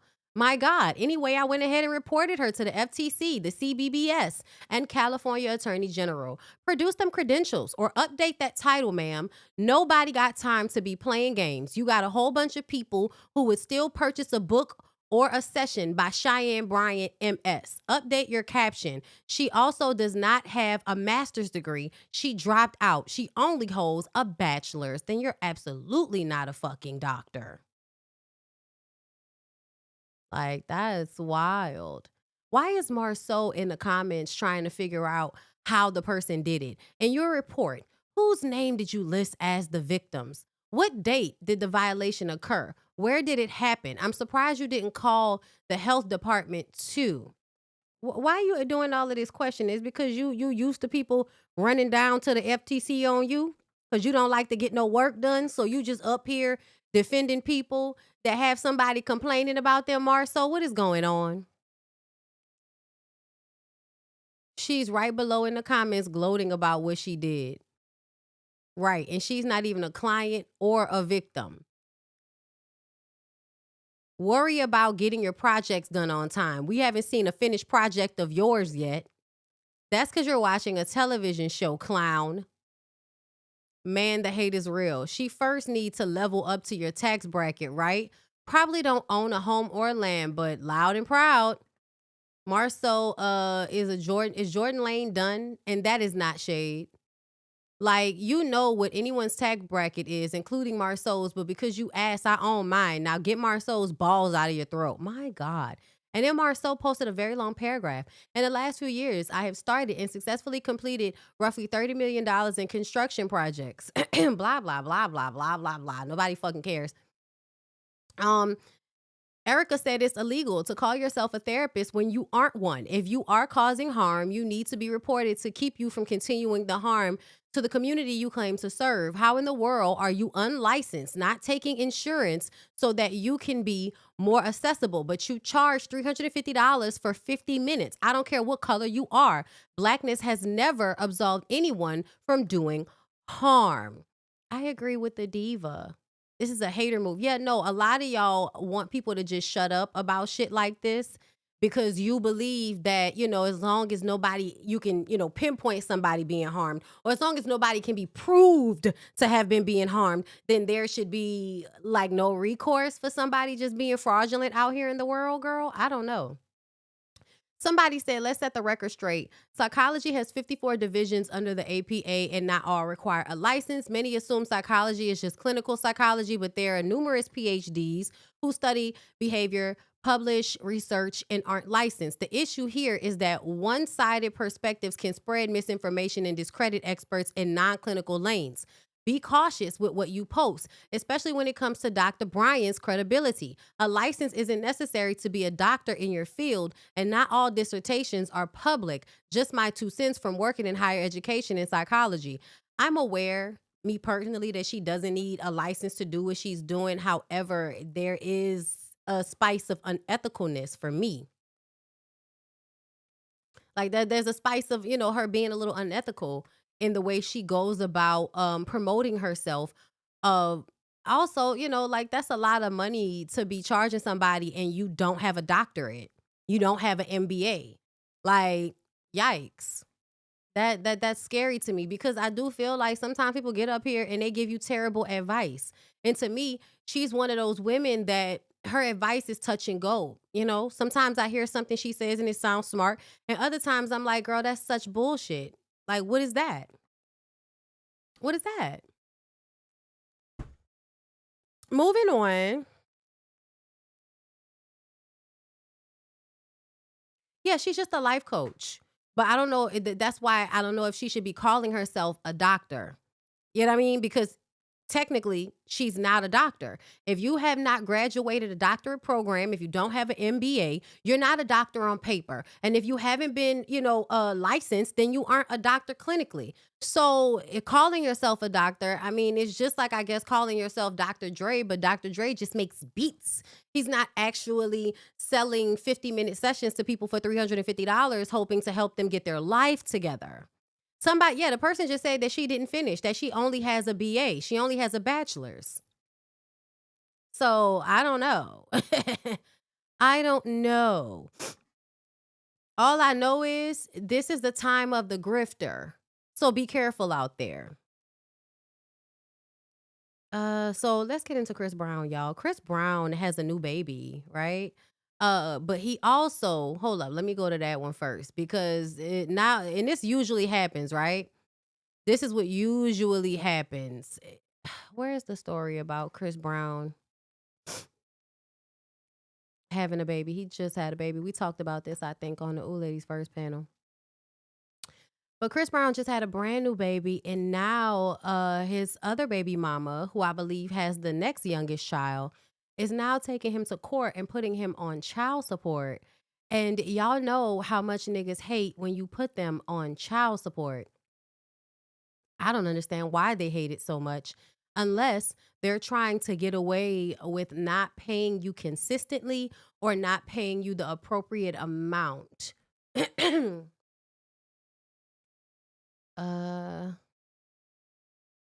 Damn, girl, where did the post go? Girl, whatever. We're going to focus on this one. So, according to court documents obtained by TMZ, Diamond Brown filed a paternity lawsuit on April 3rd concerning their 4-year-old daughter, Lovely Symphony Brown. In the filing, she acknowledges that Chris previously signed a voluntary declaration of paternity, which she included as part of the case. Diamond wants the courts to grant her both legal and physical custody of their daughter, while also proposing that Chris be given visitation rights. The documents also state that Lovely has lived with Diamond full-time since her birth, January 2022.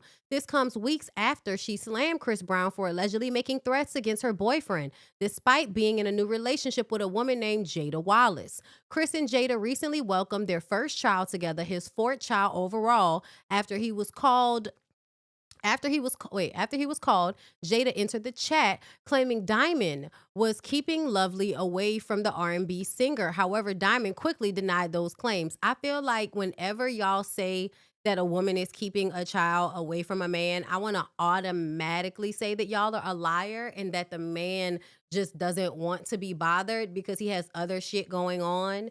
That's just how I feel. I feel like I don't even know why he's upset about this. Pay the child support. He's upset though. He said bet, and he's looking angry. She won't let me see my son.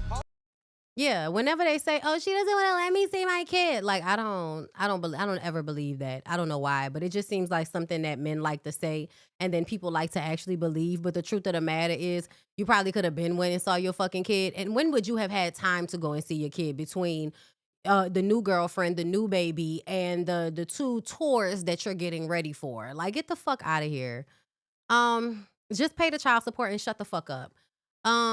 Chris Brown and Diamond, let's see, they're trading shots. Okay, so he said, once you're an op, this shit don't stop. So once you decide that you're gonna do something that I don't want you to do, you're gonna put me on child support. Like, now I'm going to harass you even more. Now I'm going to make your life miserable. Yeah, we know. That's what you niggas do. We know. I really need to know, do you ever get tired of being a bitch ass nigga. No, he don't get tired because there's always women like you willing to come along and give him another opportunity to be a bitch ass nigga, just a fresh one, right? Like, no matter how many times Chris Brown has been out here acting like a complete and utter asshole to somebody, y'all still go and have a baby with him. Y'all still go and have a relationship with him. So I don't feel no ways. Like, I don't feel necessarily sorry for you. Girl, what is that? So hold up, let me see. Chris Brown said, I ain't playing no internet games. Yeah, you are. Yeah, you are, puss ass nigga. Yes, you are. So Jada, his new girlfriend, which y'all, I don't know why, but it's always the lamest shit in the world whenever the new girlfriend comes into the picture and thinks she knows what the fuck is going on. And it's like, bitch, how many times do we have to have like a Nicki baby situation in order for you hoes to just enjoy your time with that fuck ass nigga and mind your business and stop thinking you need to get on the internet capping for him because you don't know what the fuck going on. You're new here, bitch. You're new here, ho. You don't know what that nigga act like once he's mad with you, for real. So why you can't just have your baby suck his dick and be quiet? Like, why do y'all always do this? Y'all, it's so many times that they come to the front. You not letting him, and you don't, bitch, you just got here. Shut up. Cause he gonna do it to you eventually, slow ass hoe. Oh my God. Bitch, you a lame for running to the internet trying to air business out like you not the one that's stopping him from seeing his daughter, never answering the phone. Shut the shit up. Shut that shit up when you been stopping that from happening because you and your feelings. And Diamond, let's not forget who funds your whole life. That house, them cars, everything for Lovely, etc. You talking about 50-50. Where's your 50? Bitch, it's the girl, they say the same thing every time. It's called time, bitch. It's called time. The baby live with me, bitch. What you mean? That's my 50. He don't have to do shit but pay money and show up when he want to. That's the 50, ho. This narrative you trying to run with on the internet to get a little attention is truly sad. It's never been about him not seeing or trying or taking care of his daughter. Stop trying to act like you just this bossed up bitch. Keep acting for the net though. That's what moves your lame ass. Nobody trying to ruin your relationship, ho. You you fucking with people who be around at the house smiling in faces. Little homies, just cause you want to get a rise out of your baby daddy. It's called principle. You should never fuck with your baby daddy's people. Girl, fuck you. Who cares?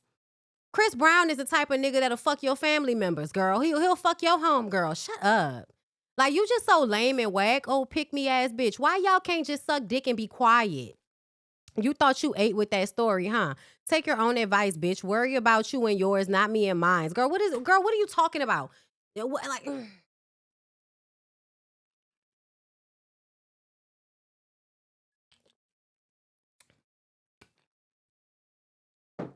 this is insane, y'all. I hate when they do this. I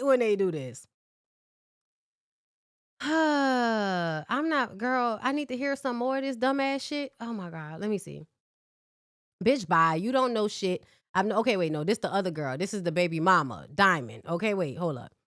The first one was Jada. Now this is Diamond. All you hoes is birds of a feather fucking flocking together on my timeline.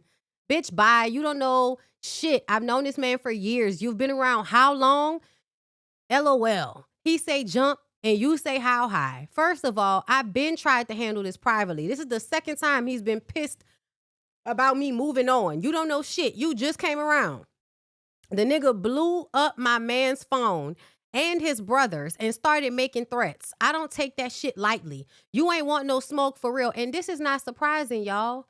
This is not surprising because he said the same shit about Karuchi. Whenever somebody leave, he is you leaving me, I'm gonna make you suffer ass bitch. Oh, you don't wanna be with me? Oh, you moving on? I can do whatever the fuck I wanna do. I can move on. I'm Chris Brown, but bitch, you can't move on. That's how he act, y'all. I don't know what y'all be talking about. She said, you ain't want no smoke for real. Hold up, what she said? Yeah, she ain't take that shit lightly. You ain't want no smoke for real.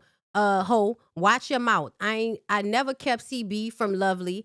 But one time, and it was recently, because that weirdo spazzed on my daughter's best friend's parents about a sleepover after her birthday party. He be feeding you whatever you want to hear, shawty. I have a job, bitch. I do my part. What do you do for a living besides bow down? On top of that, I am the main parent. I'm with the child day in and day out, something you know nothing about.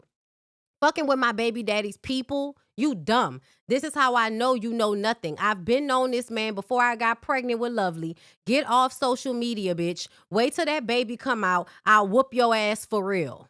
Okay. That's plausible. Okay.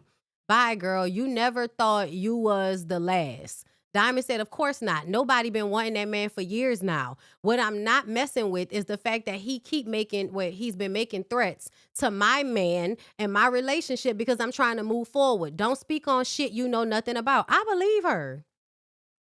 I believe that he's trying to fuck with her and her ex. I mean, her new old man. He's done that shit before. Okay, but are you going to tell us who the mama is? And that's all we want to know. Air it all out. Jada, who else, sir? So, the comments was going back and forth. I'm not reading all of that. I believe Diamond's story. I think the new baby mama need to just eat her food and bake her baby. Leave me and mine alone. Yeah, we talked about this a while back when it happened. And I guess this is just more from that. This is just more from that. And then, y'all, I was watching a Cecilia Regina video today from like sometime in April. And y'all, did y'all know that Chris Brown has a picture of Rihanna's like beat up face on his neck? Did y'all know that? I had no idea about that shit because it came out during that time when I was still defending Chris Brown. This was like 2012. Hold up, y'all. Let me pull it up so y'all can see it. And to me, this to me solidifies that this nigga is crazy. I don't care what none of y'all are talking about. I've already resigned to the fact that people gonna follow who they gonna follow. They gonna do what they gonna do, girl. I'm not about to be getting my pressure all up or my shoulders all high about it. Y'all gonna do what y'all wanna do. But this is some insane shit, y'all. I had no idea that he got the girl beat up face tattooed on his neck. I had no idea, girl. I did not know.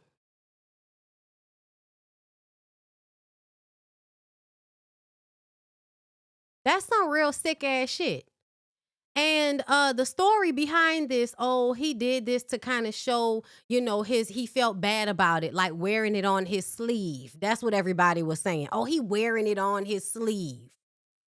I'm like, no, to me, I don't give a fuck. Like, this is it's very morbid and twisted. And if he had not gone on to abuse Karrueche and some of the other women that I think he's been in, based on stories we've heard, I don't know if any of those other women are actually true, but remember that picture where it looked like he was choking that girl out and everybody was like, oh, they was just playing? I'm like, I don't know about that. It didn't look like he was just playing. It might have been this baby mama because she looked like, one of them because, after Rihanna, everybody looked Blasian. Everybody a black Asian mix, girl. Hold up. Let me see if I can find that picture. But he went on to continue to be abusive. So that's why I don't think it was really about him feeling bad. It felt like mockery. Thank you. It felt like mockery of what he had done, not feeling bad about it. And this is another thing. If he actually did feel bad about it, why is it that every time a door is closed to him because of what happened, he bitches out about it and makes it seem as if y'all just ain't never gave him his just due instead of accepting the fact that I fucked up. People are not going to fuck with me because I fucked up. It is what it is. I'm going to just get in where I fit in, make my money, and just focus on the people that fuck with me. And that's what he pretends to do. But anytime he want to bitch out about the fact, yes, it's real. Yes, it's real. It's real. Because the story was from 2012.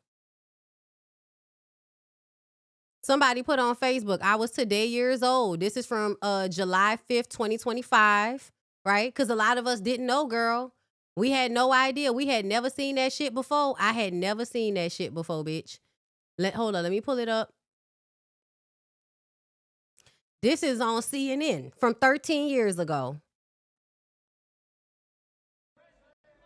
Chris Brown's people say it was a case of mistaken identity, the identity of a tattoo. Is that Rihanna's face? Tattoo spotted on Chris Brown's neck. The eyes are Rihanna's eyes. His former girlfriend, who even now tells Oprah, he was the love of my life. He was the first love. It looks like the Rihanna that he beat up.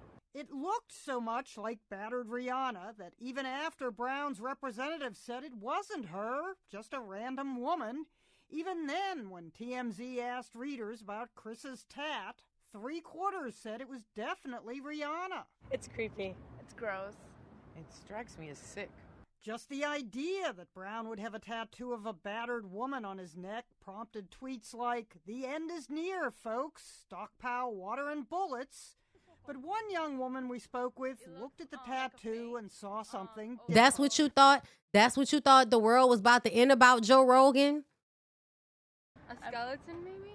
And sure enough, by mid-afternoon, Chris Brown's rep said his tattoo is a sugar skull, similar to skulls made out of sugar to honor departed souls on Mexico's Day of the Dead.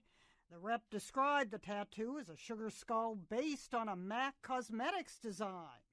They even released the design that Brown is said to have given to the tattoo artist. As for all the flack Brown got when most folks thought it was Rihanna. Come on, Chris Brown. You know better than this. I know your mother taught you better than that. That's what I want to say too, even though I love you. Now she can love him again, even for Chris Brown. Wearing a battered woman tattoo seemed like sticking his neck out too far. Jeannie Mo, CNN. Come on, Chris Brown. Get your life together. You know New York. I don't care what he says it was about. That was just very much in ill taste to me. To me, it just lets me know he don't really feel bad about it. I think eventually he went from pretending to feel bad about it, right? To, you know, because you can mix I feel bad with the fact that I'm being held accountable. I think he was mixing those two things.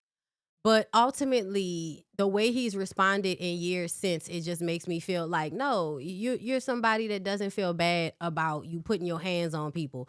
You don't feel bad about how you treat the women that you're in relationships with when you treat them badly. I don't think he actually feels bad. I don't. I think he just doesn't like being held accountable for it. I think he doesn't like that it makes him look bad to people. But I don't think he genuinely gives a fuck. I don't. And hey, that's fine. I think that there are some people in the world that just don't care about that. I think people, you know, they still enjoy the music. I think all of us have these moments where we, you know, we still like a person no matter how they might be fucking up. And I think that's because we don't have to personally interact with that person, right? So it's not like I don't get it. I just feel like at what point do we stop denying the truth? I feel like it's fine to say he's an abusive, you know, he's an abusive dickhead. And you know, y'all still support him. And I think that's fair. I think that's fair to say that this is what it is, but then also say, and I'm still going to support him. I'm still going to go to the show. I still want to see what he got going on. I'm still going to listen to the music. That's cool. That's fine. Because ultimately, I feel like you won't be able to stop him from getting what is going to come to him eventually anyway, because it's through his own inertia. I am starting to feel like whatever happens to people, a lot of the times it is through their own doing. They like to blame other people, oh, the enemy, da-da-da-da-da. But a lot of the times the shit that falls upon people, like Chris Brown, whenever it finally does, it's usually because they've been working themselves to that moment the entire time. Okay? So, yeah, girl, that's what's going on with that. Girl, I was today years old when I found out about that tattoo. I did not know. I was like, that is some sick ass shit. But moving on from there, girl, very quickly, I don't know who Boston Richie is. I have no idea. But apparently, Boston Richie beat his girlfriend. Let's see. Boston Richie is finally speaking out in response to Tatiana Chanel. In a lengthy 11-minute video, he denied allegations about his sexuality and addressed multiple claims Tatiana previously made. Okay. Let's see. Let me see if I could slide down and maybe find the beginnings of this story.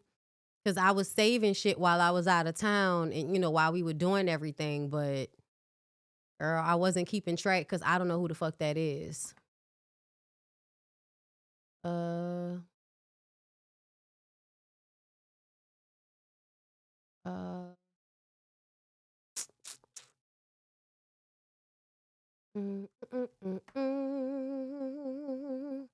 Wank, wank. Yo, show. Okay, hold up. I'm gonna just go back. Excuse me, Dougie. Excuse me, Dougie Fresh. You're on. On. On. On. Dun, dun, dun, dun, dun, dun. I wanted to find that original post of that girl's face because her face was all fucked up. But it's been so many other posts, girl. It's so much shit going on. Okay, hold up. I think I found. Hold up. Young hoes, roam free, never be hung up like my man and me. My man and me. To your heart and yourself be true. Don't be no fool when love really don't love you. Love don't love you. Yeah, I found it. Okay. All right, because I don't know these people, girl. I don't know these people at all, girl. Let me see. Boston Richie's ex-girlfriend, Tatiana Chanel, accuses him of being gay, claims he allegedly had her pegging him since she was 17, and has images proving physical abuse. You had me cosplaying a man in bed. Oh, my God, bitch. Okay. So, can I tell y'all that I don't like that she did that? Can I tell y'all I don't like that she did that? Because you was doing it, bitch. You was fucking him, and to be honest, you weren't cosplaying a man, ho. You were pegging him. You weren't cosplaying a man. You were a woman with a strap on pegging a man. Unless he had you with a beard or some shit, girl, don't do that. Now, I'm about to believe that he did everything you said, but I just don't like that y'all be sitting up there doing this freak shit with these niggas and then come up here wanting to be, oh, he had me pegging him. He had me cosplaying him. Girl, oh, and you did it. I don't know. Why are you speaking on somebody who just knows so much about you? All the things I done been through, I never came to the net and really told these people what's actually going on. Y'all know about one situation, and that's the problem. If y'all knew about everything that was going on, it'd be very bad. Very, very bad. Unbearable. And for my own sanity, I backed out. I said, you know what? I'm not gonna swim. I'm sick of dealing with these police. I'm sick of dealing with these things that people don't know. How old Why is are you he? speaking on somebody who just knows so much about you? How old is he, y'all? Chanel for Chanel said, nigga, you gay. And I'm sorry, y'all. This is, you know, it's a tad bit of homophobia going on in here that's making me a tad bit uncomfortable. I'm sorry. Babe, you on the way? And then she pulling out boxes. Just got it. Which number, Zell? Okay, so you paying for the dick. He was paying for the dick. I told you don't speak on me knowing you had me cosplaying as a man in the bed. Must have thought I was joking this time. Keep my name out your mouth or I'ma drop the rest. I mean, girl, you might as well drop the rest, bitch. Girl. What is this? Is this the amount you paid for the dildo? As my friend would say, the dilladora? And you thought this was okay? He was 29, y'all, so he groomed her. Okay, cool. I mean, not cool, but yeah. And you thought this was okay? He's been having me do this since I was 17. I don't know. Shaking my head, doing anything to please my man.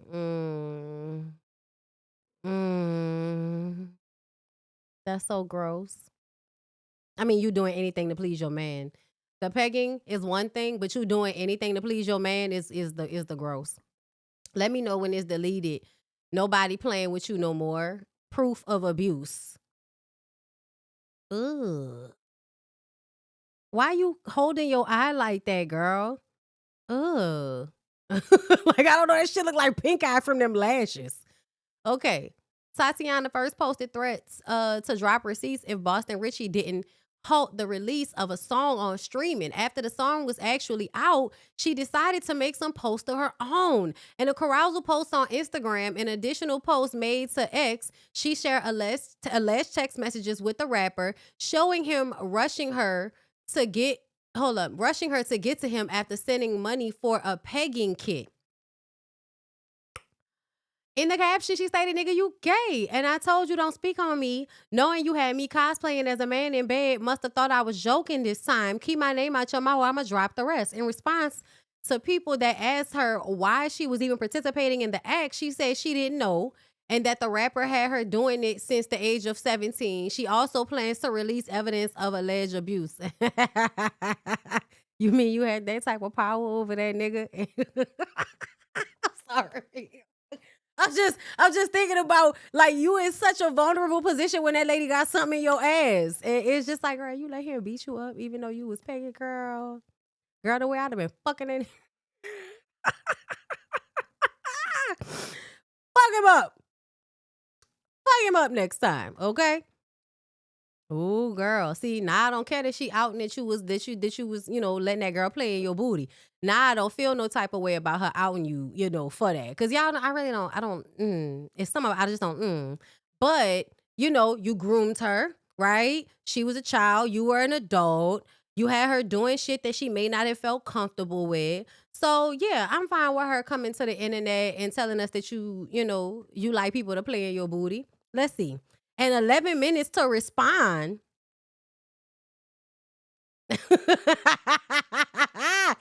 Girl, I believe whatever you said happened. He did an 11-minute video. Okay. Hold up. She said, song still up. So let's start with this day. Oh, girl. Take the song down, bitch ass nigga. I need to find the lyrics to this song before we continue on, y'all. Let me see if I can find the lyrics to this song. Boston Richie. What's the name of the song, y'all? Song about a girlfriend. What's the name of the song, y'all? Is it Bitch You Weird? Okay, hold up. Girl, we about to find the lyrics. Hold up. Bitch You Weird. Okay. Here we go. Let's do these lyrics. About to pull this over here. All right. Is that not the lyrics? What is that? That's just a song? Bitch, I want the lyrics. Give me the lyrics, ho. Genius. Here we go. Who the fuck is Young Kels? Anyway. Y'all ready? Okay. Shit done made me mad. Wanna go to your condo and straight up spaz. But I ain't trying to go to jail, so I'ma hit the trap and beat the bags. I was in love. It's the song, right, y'all? I was spending my last, and you was outside acting bad. True be told, I'm ready to fire. Mama said go pray, cause you can't crash. Slowed up on them shows, cause we be arguing when I'm on the road. I can't give you no love no more. Cause true be told, you done broke the code. I was tripping up on you, bitch. I was eating the ass and eating toes, and apparently she was playing in booty holes. I was cheating right after my shows. I can't even lie. I was with them hoes and still having people play in your booty hole. At a hotel with females, lying, told the bitch I was with the bros. I'm a rich nigga, came to post. I was checking in real life, trapping loads. You hoe, I ain't got a cap. If you know, you know. You wanna fuck? Shit, I suppose. If you wanna leave, then you can go. Oh, this a bitch ass nigga. It's a bitch ass nigga right here. Got these people thinking I'm weird. I finally can face my fears. I finally can wipe my tears. I ain't got no fucks to give. That mean you gonna tell everybody that you was bent over, taking a bending, right? You was doing a bending. Okay, right? You ain't got no fucks to give. You was the bend. You was doing the bending, okay? Listen, bitch, you weird. Bitch, you weird. Bitch, you weird. Bitch, you weird. Oh, you like saying bitch a lot. Bitch, I hate your fucking guts. I said it's forever us. Yeah, see what I'm talking about, y'all? This that type of weird ass, you know, Drake, Future, Kanye. You hurt my feelings because you not letting me abuse you whole ass music. These niggas is trash. These niggas don't need no women, okay? They don't need women. They need jail. So many nights. I'm sorry. I know the abolitionists out there feel like these niggas don't need prison. I feel like, girl, I don't know what they need, but they need to be removed from society, ho. So many nights I was full of lust. I feel the real deal when I bust. And true be told, I was only sticking with you when I was out on bond. You see what I did the same day? I beat my trap. I done did the run. Ran right to another bitch. So this is a song about how you did this girl dirty, but how you making it seem like she hurt you. Yeah, this is the perfect example of them songs I be telling y'all about, where somehow the girl broke your heart, but the remainder of the lyrics is how you been fucking over her the whole time. Okay. I'm sorry, ran right to another bitch house, back to another bitch mouth, fucking all on a bitch couch, and that bitch got a big house. I ain't gotta get kicked out cause I done got some grown shit. Even if she do, I ain't even tricking cause I'm a known trick. I'ma just go get another bitch. I don't give a fuck if that pussy hit. I'll never, ever, ever love a bitch or cuff a bitch or trust a bitch. Put a little bitch on hustler shit just for her to think she bigger than me. I'm the first nigga that'll pipe her up. Your car, your house, little bitch is green. Yeah, y'all should never fuck with this nigga. Like, there should never be another woman to have sex with this man. But we know that there's always some girl abused by her parents that will get into a relationship with a dusty, crusty, disrespectful, abusive, dick in a booty ass nigga. Hey, shit done made me mad. Wanna go to your condo and straight up spaz. But I ain't trying to go to jail, so I'ma hit the trap and beat the bags. I was in love, I was spending my last, and you was outside acting bad. True be told, I'm ready to fire. Mama said go pray cause you can't crash. Slowed up on them shows cause we be arguing when I'm on a road. I can't give you no love no more cause true be told, you done broke the code. So you could be out here doing whatever you wanna do, but she can't. And then he ends the song with you a weird ass bitch. You know, I was cheating, I was with them hoes, but you a weird ass bitch, you a weird ass bitch. And I just kind of feel like y'all made that nigga famous. That's disappointing. Community members, are y'all okay? Y'all made this nigga famous? The rap was trash. Your energy is trash. Go to jail. Like, don't collect $200. Go to jail. So let's read what she said. Now that we know this nigga is forever ain't shit. She said the song's still up, so let's start with this day. When you kidnapped me, had me buck naked in a truck full of men while I was bleeding on my cycle, was free bleeding the whole ride, by the way, and you took me from Orlando, Florida, all the way to Alabama, couldn't call the police because your friends were patrolling me, and I was only able to take these photos quickly because you fell asleep. Every gas station stop, you would hold me down because I tried to bang on the windows and scream to get help. Posting the rest soon. 8-hour drive naked in a car full of men. So I feel like if we have evidence of this, we should go and file charges on him. And this is why I say, as young women, y'all have to stop thinking that street niggas that talk like this, they're only disrespecting one woman or two women. They are a fucked up person in general. So they will do fucked up things to you. That's why when a man is talking a certain way, you have to pay attention to the fact that that's an unsafe nigga. Listen, as soon as he would have said bitch out his mouth, anything, y'all know I look at niggas. Your chain too thick, unsafe nigga. That's too many fake diamonds around your neck, nigga. You're unsafe. She got pictures of the shit.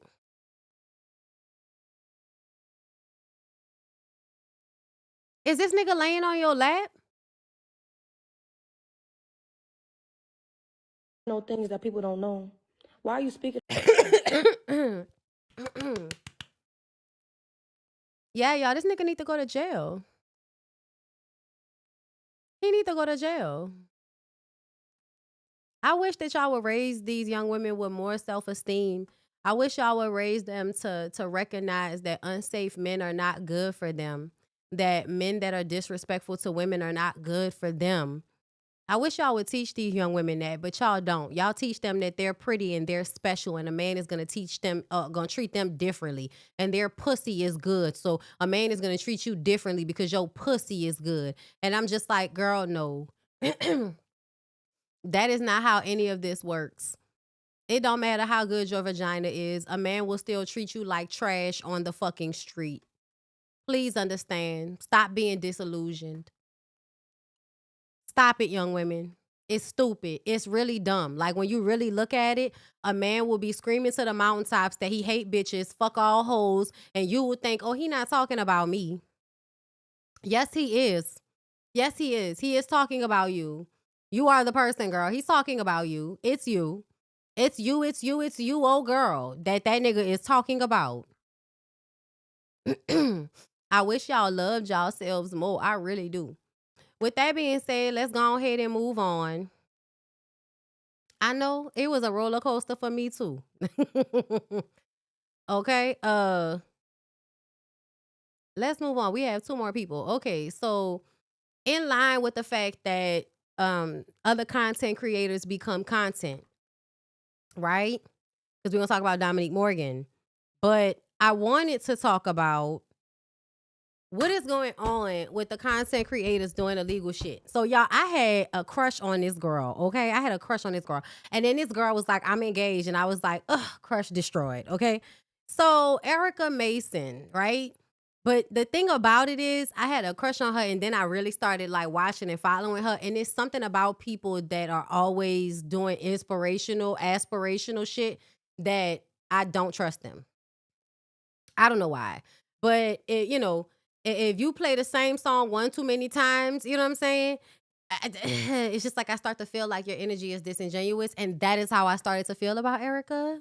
It wasn't just that I was like, oh, you got a bitch. Ugh. But, whatever. It really was about the music. And after a while, I was just kind of like, I don't know what's going on. You know what she gives? She give lesbian Jesus freak. And I don't like lesbian Jesus freaks. I don't like studs that make sure they go to church all the time. I just don't. I don't like y'all. Y'all are unsafe. Because a lot of times y'all go into church because y'all want to feel less shame about whatever y'all feel shame about. And a lot of times it's being a piss poor individual to the women that you're in relationships with. And also you've internalized the homophobia you've been taught by your parents. So you got to go to church so that you can pray and ask God for forgiveness. Okay? So yeah, girl stealing puppies, Cruella DeVille. If nothing will scare you, no evil man will. Hold up, let me get into it. A pet store in Smyrna, Georgia is now at the center of a criminal case that reads more like a plot twist than a routine transaction. According to a newly issued warrant from Cobb County, a woman is accused of purchasing a dog from Fancy Toy Poodles Pet Store for $2,385 back in early March. At the time, everything appeared normal, a standard sale, a new pet going home. But weeks later, things allegedly took a turn.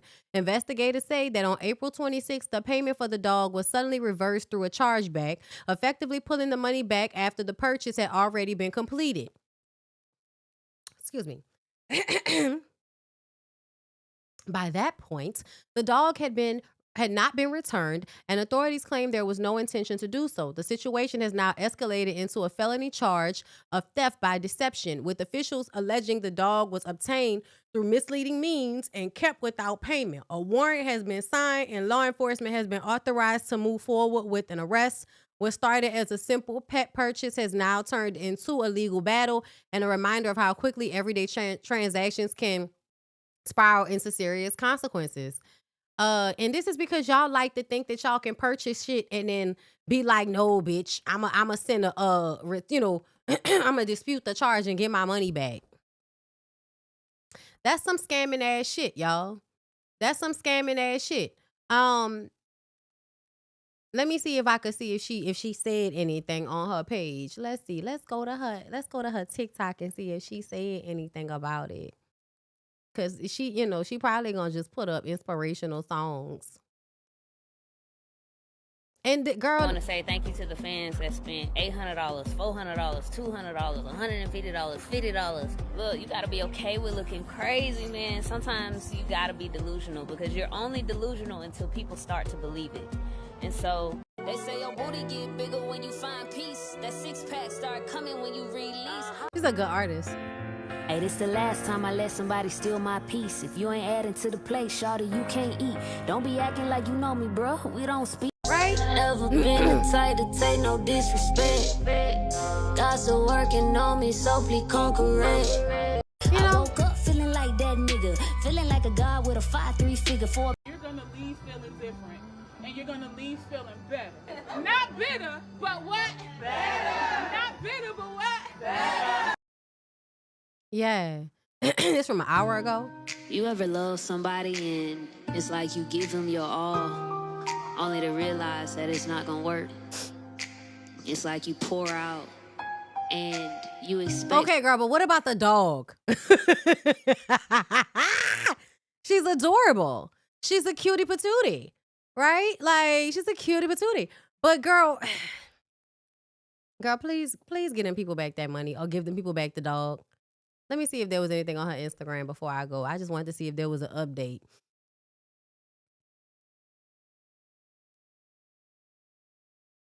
Yeah, I don't see nothing. Just more promotion, her songs and stuff like that. She had a tour. People be touring and shit. And I'm like, I just need more followers. That's all I need. Help me, okay? But yeah, y'all. And this is the thing. That's obviously like fucked up, right? For somebody to take the money like that. Take the money back. And I feel like that is fucked up. And that's why, you should give the money back. Do I feel like you should be under the jail about it? Absolutely not. Right? I just don't feel that way. I have a moral hierarchy, and stealing things and money are at my list. You know how you have like least to worst? I think about it as shit that, is morally wrong or, is legally wrong, but it's not the worst shit in the world. Right? I leave my major like feelings about morality for things that matter. Like, fucking over old people, fucking over children, assaulting women, that type of shit. Assaulting men. Abusers. You know what I'm saying? Like, I save all my anger and aggravation for those things, not for people doing like petty schemes and scamming and money and all of that. But if you are responsible for harming a large group of people by stealing from, a marginalized or at-risk group like older people or disabled people and shit like that, I feel like that's fucked up, right? That puts you a little bit closer to like, rape, murder and shit like that, because I feel like it does matter who you fuck over. It does. It absolutely does, right? So let's get into the Dominique Morgan situation, okay? So Dominique Morgan is a trans woman content creator. She is an influencer. She works for nonprofits. She is somebody who's done a lot of, 8-year bid in jail before she came out and transitioned. And it's really close to T.S. Madison. And, she's the one that had the situation with the DL Whisperer. So there were a lot of things that took place. Let's get into it. Dominique Morgan, the nationally known Black trans activist and former executive director of the Okra Project, was remanded into custody Tuesday during a closely watched hearing in Brooklyn Supreme Court tied to her guilty plea in a financial fraud case involving nearly $100,000 allegedly diverted from a trans bail assistance initiative. Okay, so $100,000 diverted from a trans bail assistance initiative. All right. The hearing held April 29th did not conclude with sentencing as some observers anticipated. Instead, the court adjourned the matter until May 28th, when Morgan is now expected to formally receive sentencing following her earlier guilty plea to second-degree grand larceny and 23 counts of falsifying business records. Public reporting on the precise courtroom exchanges remains limited as of Friday, though multiple court watch accounts and social media observers reported that Morgan was denied bail and remanded pending the next appearance. The case has become one of the most painfully and publicly debated reckonings within contemporary Black trans organizing and mutual aid spaces in recent years, particularly because prosecutors allege the funds at the center of the case were intended to support incarcerated trans people facing detention and violence inside jails. According to the Brooklyn District Attorney's Office, Morgan transferred approximately $99,000 from organizational accounts connected to the Okra project into a personal account in July 2022. Prosecutors alleged the money was instead used for, I believe it was a closet renovation and a car. We're gonna go to Gay Magazine and pull up this story directly so I can see all of it.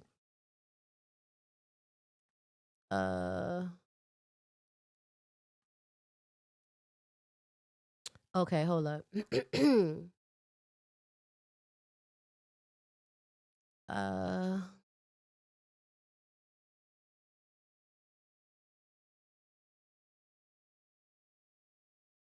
Where did I leave off?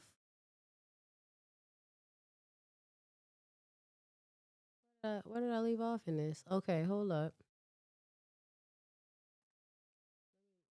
Let me move this over here. Let's get off that. Go back, ho. We're going to talk about the Met Gala at the end of the show. I kind of wanted to get through this and then we'll get into the Met Gala, okay? All right. And just take a look at some of the looks, girl. Some of the looks. All right. So let me read what they're saying.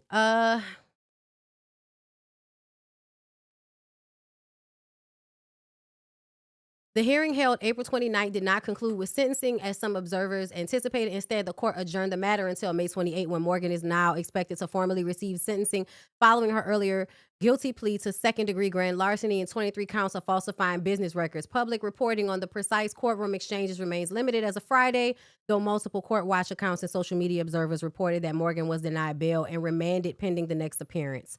The case has become one of the most painfully public debated reckonings within contemporary Black trans organizing and mutual aid spaces in recent years, particularly because prosecutors allege the funds at the center of the case were intended to support incarcerated trans people facing detention and violence inside jails.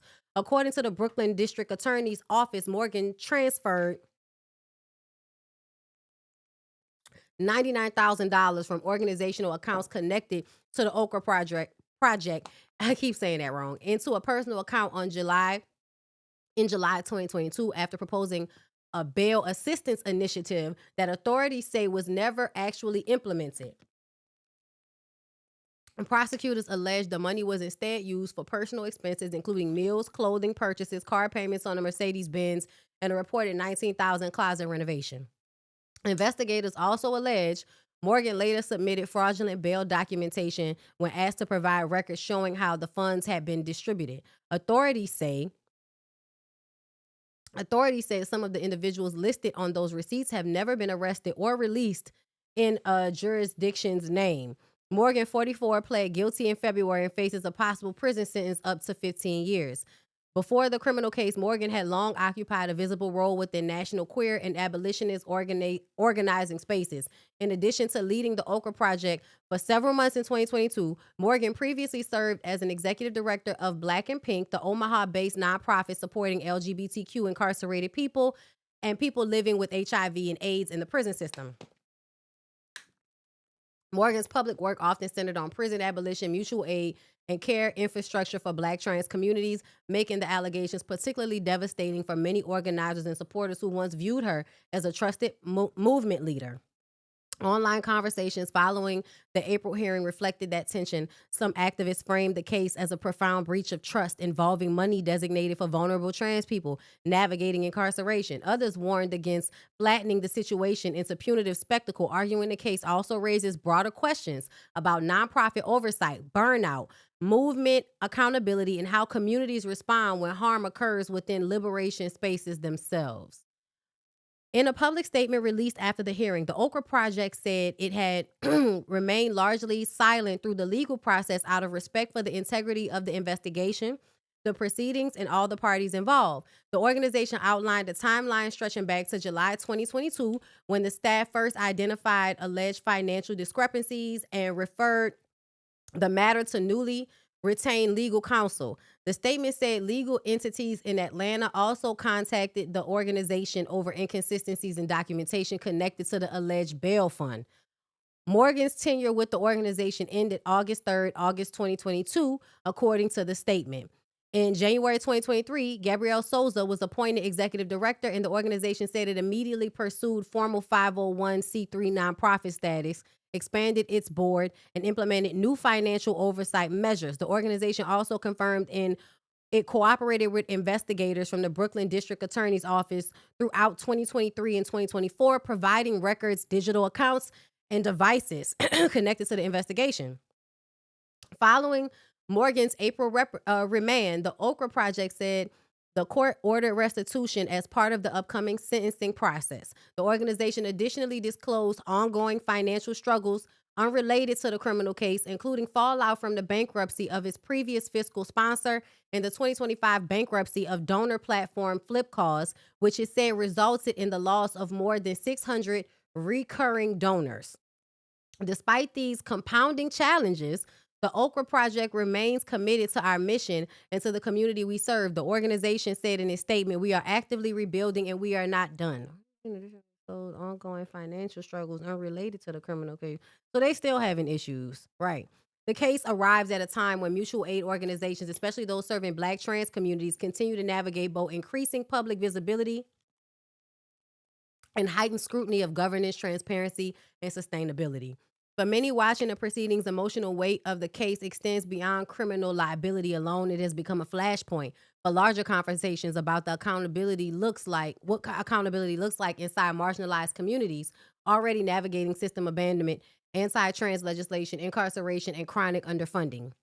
Morgan is expected to return to the Brooklyn Supreme Court on May 28 for formal sentencing. Sounds like she's gonna have to pay restitution. Sounds like the time that she's going to jail right now will probably be looked at as time served, right? So we'll see how it all plays out. Now, this is my opinion. If you did it, if it's as simple as what they're saying, because there can be other ways in which this situation is not all Dominique's fault. Other people being involved, people saying that they were going to pay her a certain amount of money, not paying her, and her taking the money from the money that was supposed to go to something else for her to be paid because she was not being paid. It could be any number of things. So that's why I was like, we'll wait and see what she says before I actually form an opinion, because I don't know a lot about nonprofit, but what I do know is that it is often the opportunity for people to scam, for people to get, skim money off the top. Yeah, they give a little bit to whatever they said they was going to give money to, but a lot of the times this is an opportunity for people to get rich and then get access to other rich people so that they can get even more, money. Okay, so Dominique Morgan has already said, I went to jail for scamming for 8 years. So when a story comes out now that's been pending for a minute, in my mind, I'm like, yeah, you absolutely could have did that shit. And the way that we would move forward is that you would have to pay the restitution and not being charged no fucking money again, since you can't be trusted with the money. Okay, that's it for me, right? It doesn't mean I don't like her as a content creator.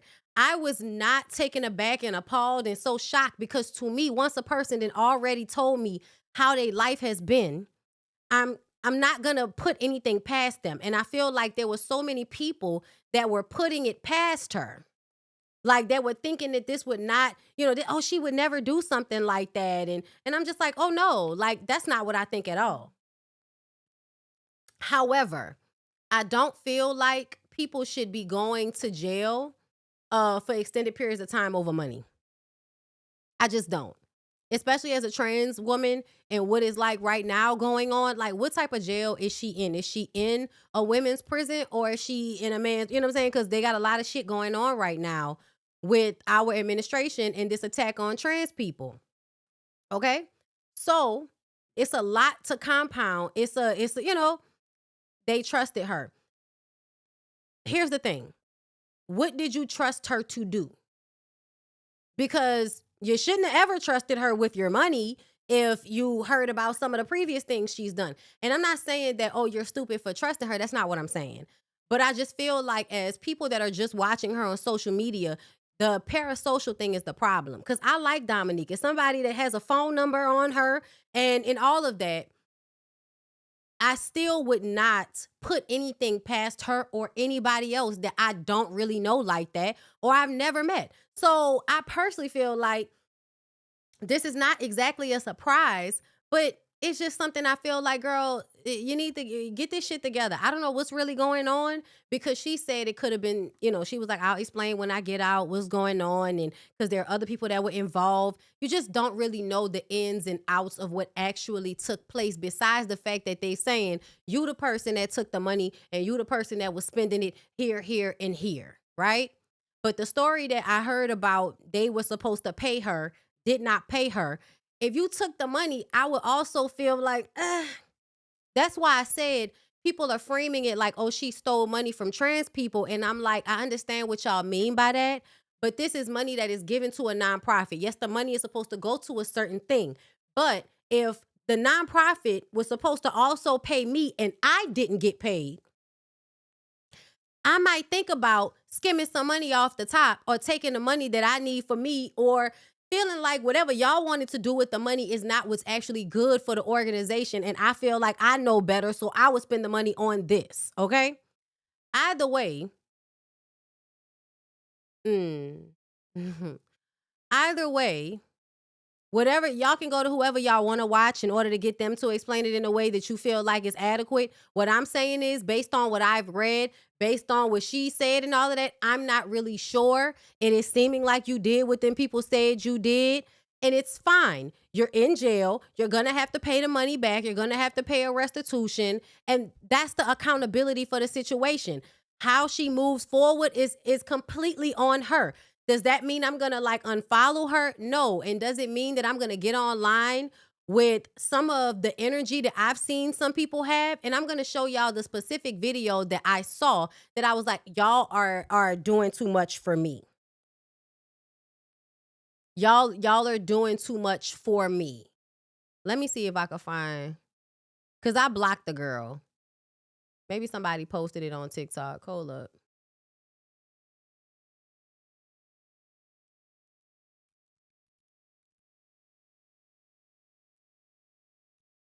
Let me see. I reposted it.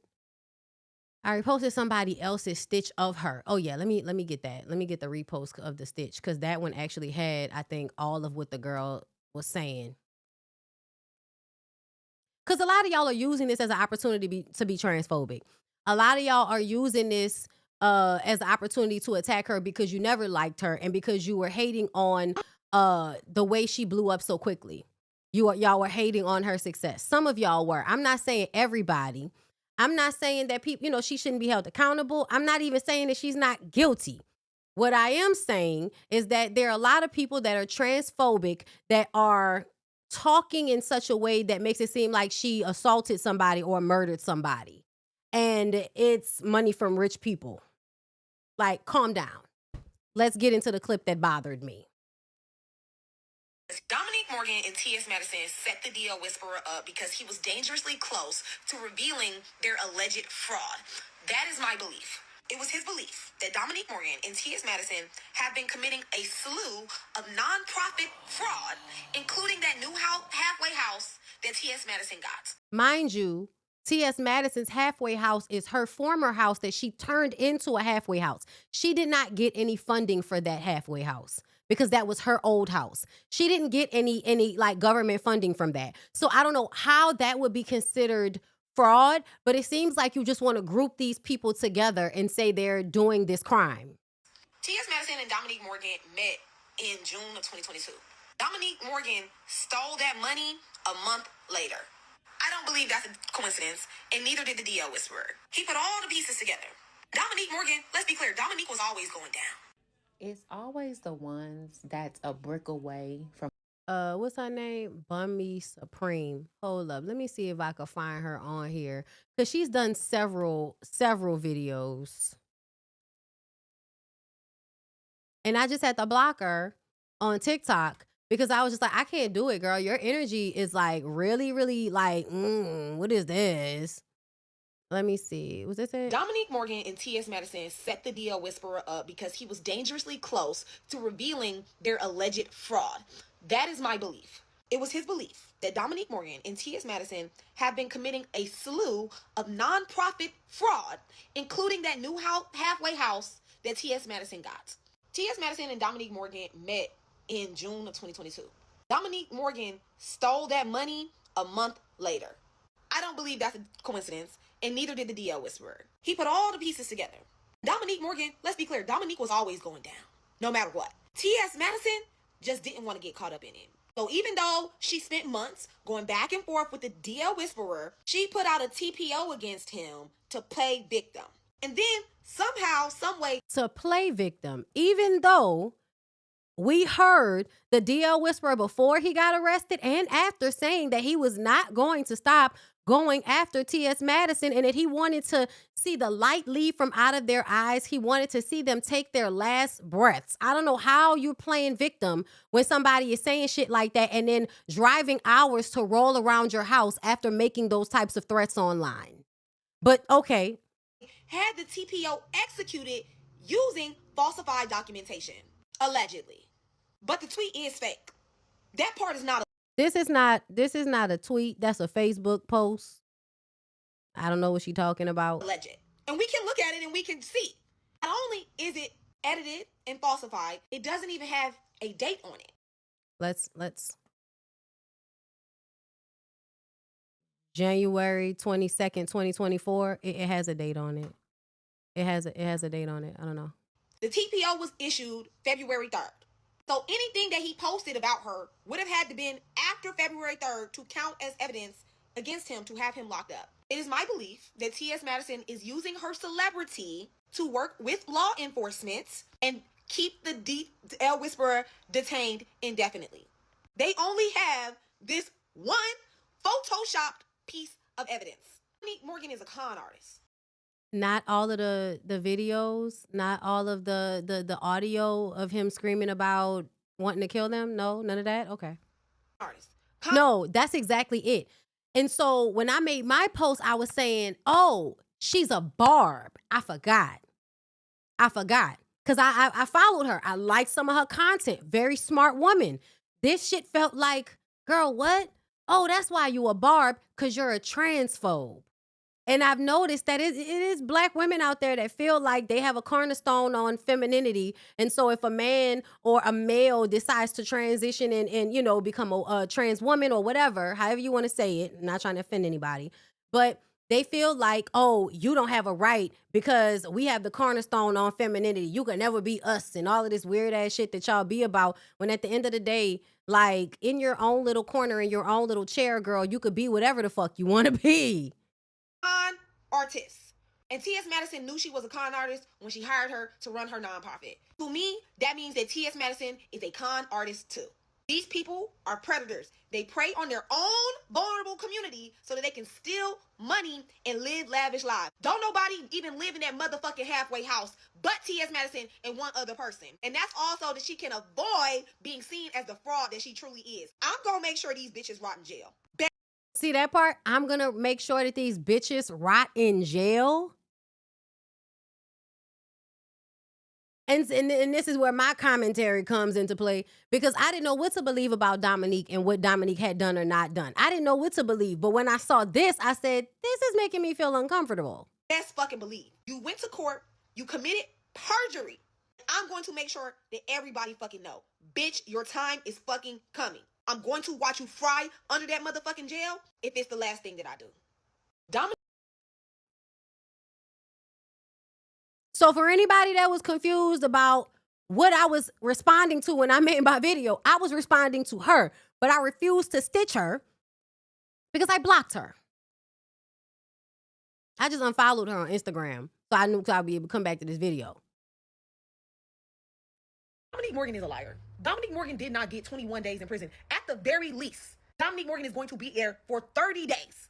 And that's just until her sentencing. But after she gets sentenced, Dominique Morgan is going to face 5 to 15 years in prison. I don't even know why y'all letting this fucking bitch gaslight y'all into thinking it's anything else. I think Dominique Morgan is a narcissistic, lying sociopath, and women are so vulnerable, right?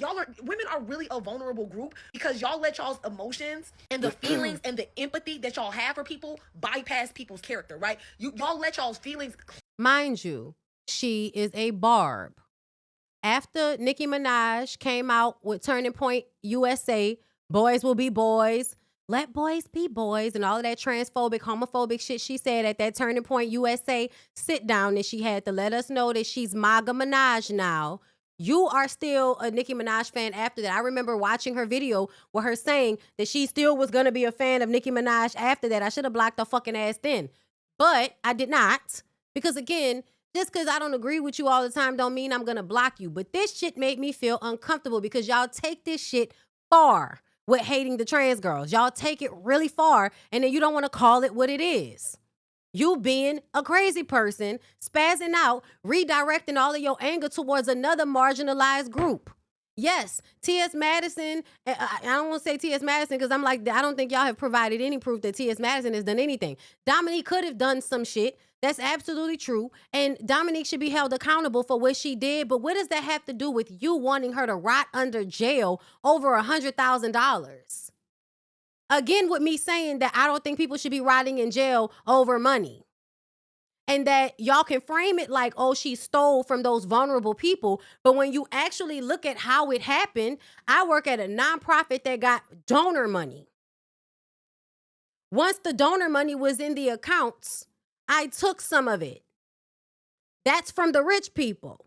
Yes, it was supposed to be for the poor people, but baby, the poor people are already in jail, girl. They're in jail.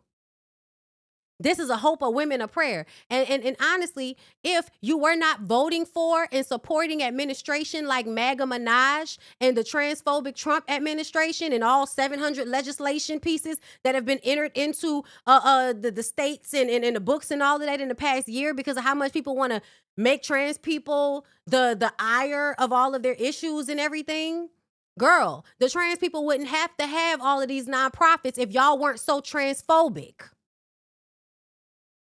You don't give a fuck about trans people.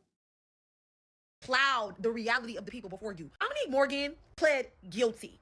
Okay, so when you plead guilty, there's no bargaining 21 days to 30 days. No, you pled guilty, and now the state is going to give you whatever punishment they see fit.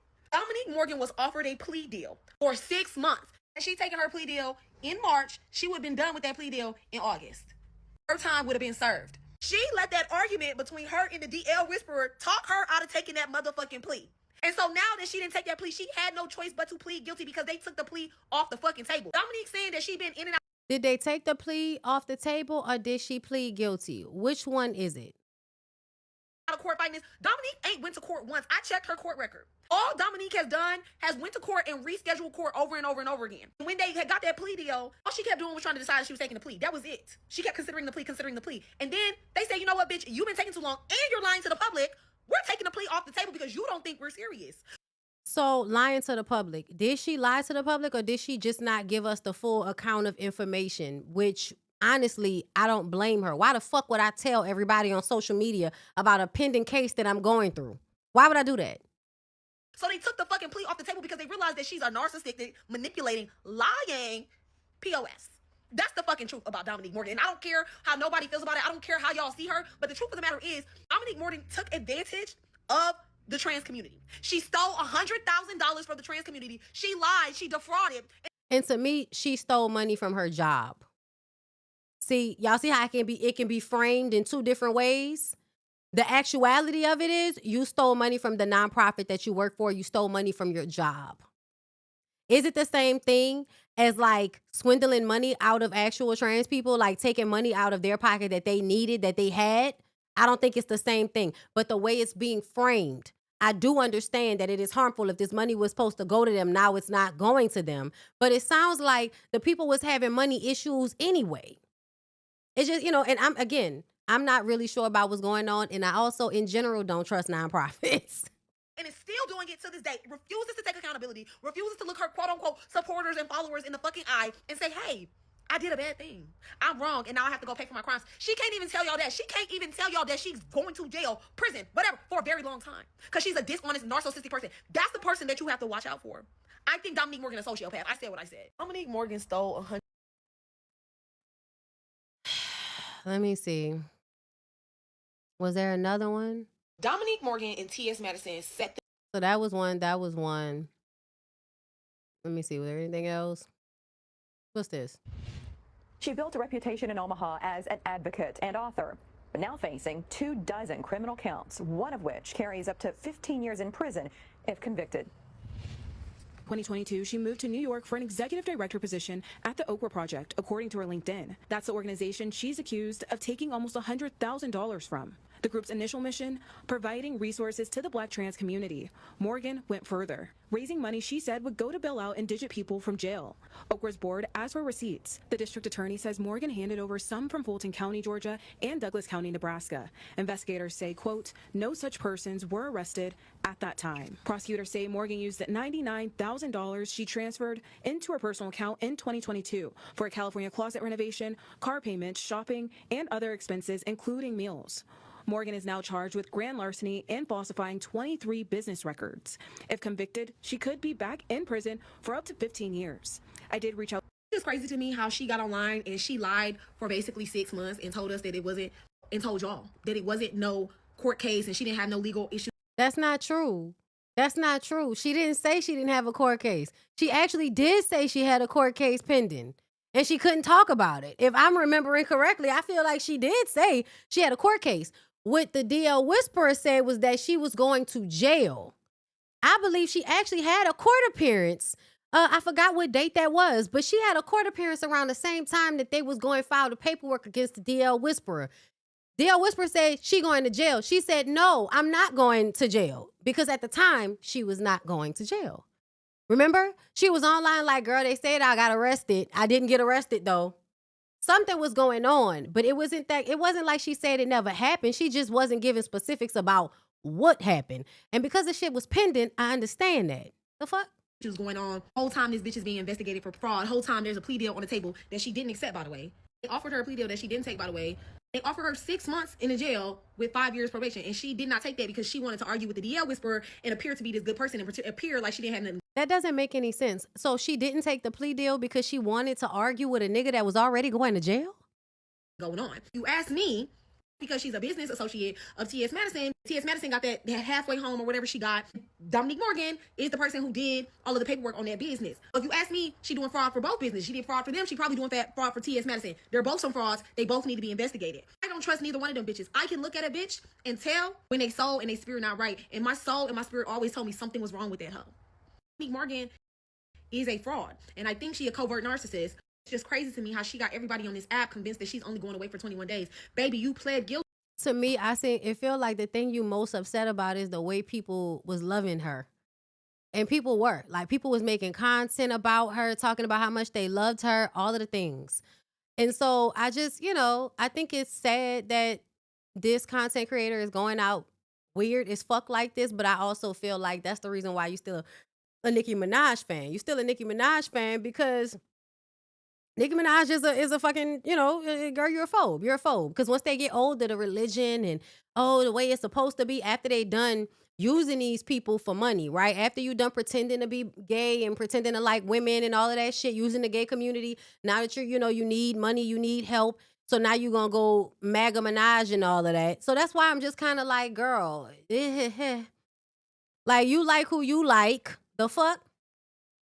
Okay, Sister Craft, what you said, girl? The guilty plea. In February 2026, Dominique Morgan pleaded guilty to grand larceny, falsifying records. She admitted to stealing nearly She used to, yeah. We talked about this already. We read it. So yeah, I just, those are my opinions on the situation, okay? People have to be held accountable for where they fuck up. We're going to see what's all going to happen. But the way the hate train is going on, see, the DL Whisperer is, no, the DL Whisperer is not, what you call them? No. You still did what the fuck you did, weird ass nigga. Okay? You still did what the fuck you did, weird ass nigga. And that's just how I feel about it. let's move on because I do want to get into the Met Gala, but we're going to take a quick little break and then we'll come right back. Okay? We'll be right back.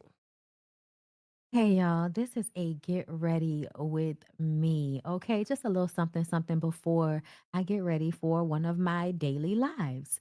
So, I just started growing my locks about 2 years ago now, and I color treated, and I do like a style here or there. And I really have noticed that my hair does the best when I keep it moisturized. And my regimen of spraying my hair with water and then following it up with Fab Hair International's Moisture Mist leave-in conditioning spray, girl. Listen, it's giving me everything that I need as far as the moisture on a daily basis is concerned. I've tried a lot of sprays and I really enjoy not only the way the spray bottle works, but also the way the hair feels moisturized after I've given it a spritz. There are so many great Fab Hair International products to try. And the Stimulate and Soothe Deep Cleansing Shampoo is one of my favorites. It actually gives your scalp a tingling sensation that makes it feel really clean. And then the Moisture Mask Deep Conditioning Mask is really amazing as well. Make my hair feel really moisturized after I had color treated it. The products are great and were created by a Black woman stylist who came from behind her chair to give her people the products she felt they really deserved. Fab Hair International is for all curls and coils, whatever your hair type. You can find something at Fab Hair International that will suit your specific needs. Right now, you can use my code Bondy15 to get 15% off of your purchase. Go to fabhairinternational.com, take their hair quiz, and find out which products will be perfect for your hair. Be a bougie traveler and shop fabhairinternational.com. All right. Okay. So yeah, y'all. As I said, I just kind of feel. Man, why you close Juvie in here? Anyway, why you close the door? Anyway, this nigga's crazy. Let's get into the Met Gala, y'all. But yeah, all I'm saying is, I'm not agreeing with the girl in the video. Her energy is not something I agree. That's what I'm saying, and I'm not saying that but I just didn't like that. I didn't like the way it was all coming off. My girl said, "I like your showmanship and your style." Come on now. I like Dominique, but why can't she agree that she did wrong? Wrong is wrong. I'm not saying, well, I mean, this is not a comment to me, I'm guessing, because, but she did plead guilty. Is that not right? Didn't she not plead guilty? And she said that she would talk to us when she can about the situation. And I just feel like, why is everybody acting like they don't understand if a case is pending that I don't necessarily want to incriminate myself before it's all said and done? Like, that's just the smart thing to do. And I also feel like this is something that she is guilty of and is being held accountable in the spaces that she should be held accountable. I don't know why we have to make this a you should be accountable to us thing. But it's not that I don't understand, like, people feeling like that they want her to explain because you came out Dominique for the people. Everybody love you. They want you to explain this in a way that makes them feel like you're not, like the girl said, a piece of shit. And I'm not saying I feel the same way. Like, that's why I'm like, I want to hear what you have to say to explain the shit, because there are ways of explaining this in a way that would make me feel like people fucking over people, because nonprofit or just working for people in general, they will fuck over you as an employee the closer you are to the main people, to working with the people on the ground. So we'll see. We'll see how it all plays out. But at the end of the day, the accountability happened at the courthouse. The accountability happened when she pled guilty and went to jail, okay? But y'all, somebody else said y'all love a scammer. Y'all love a booster. Y'all love a thief. And I'm like, this is true. Like, we used to steal cable. Everybody like a fake purse. Like, it doesn't make it right. It doesn't make it okay, y'all. I'm not excusing it. But I'm just saying, like, I think we can just calm down a little bit and stop acting like, because people are more mad about Dominique Morgan stealing money than y'all are about women getting beat, about kids getting fucked. Like, y'all don't even want to get into it with me because y'all know how I feel. Y'all will be on the internet. You know, I had to block another lady that I liked, and I remember I unfollowed her, and then I followed her back.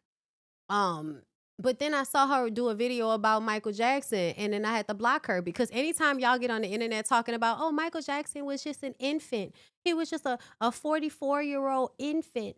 And he just was a baby. And he's just, you know, his life was just so tough. He had lupus and he was a millionaire from the age, you know, of 14. But, you know, whatever fucking teenage age it was when that nigga started making getting $200,000 checks in the mail and all of that. Whenever he can go stay with Diana Ross and tell his daddy, you know, I'll see you when I get back later, nigga, bye. You know, whenever the fuck that was. But y'all be online like, you know, singing Michael Jackson's praises and acting like, oh, he's innocent and that's all been debunked. And I'm like, oh, word, bitch. Because I feel like what I'm seeing, you can't debunk for me. Well, bitch, you can't debunk some of the shit that I feel like I have seen and heard about, you know, Michael Jackson. And y'all be making videos about how he was innocent and how he was just such a great person. And the way they did him was so terrible, as if he wasn't a billionaire recluse at some point that did whatever the fuck he wanted to do. But sure.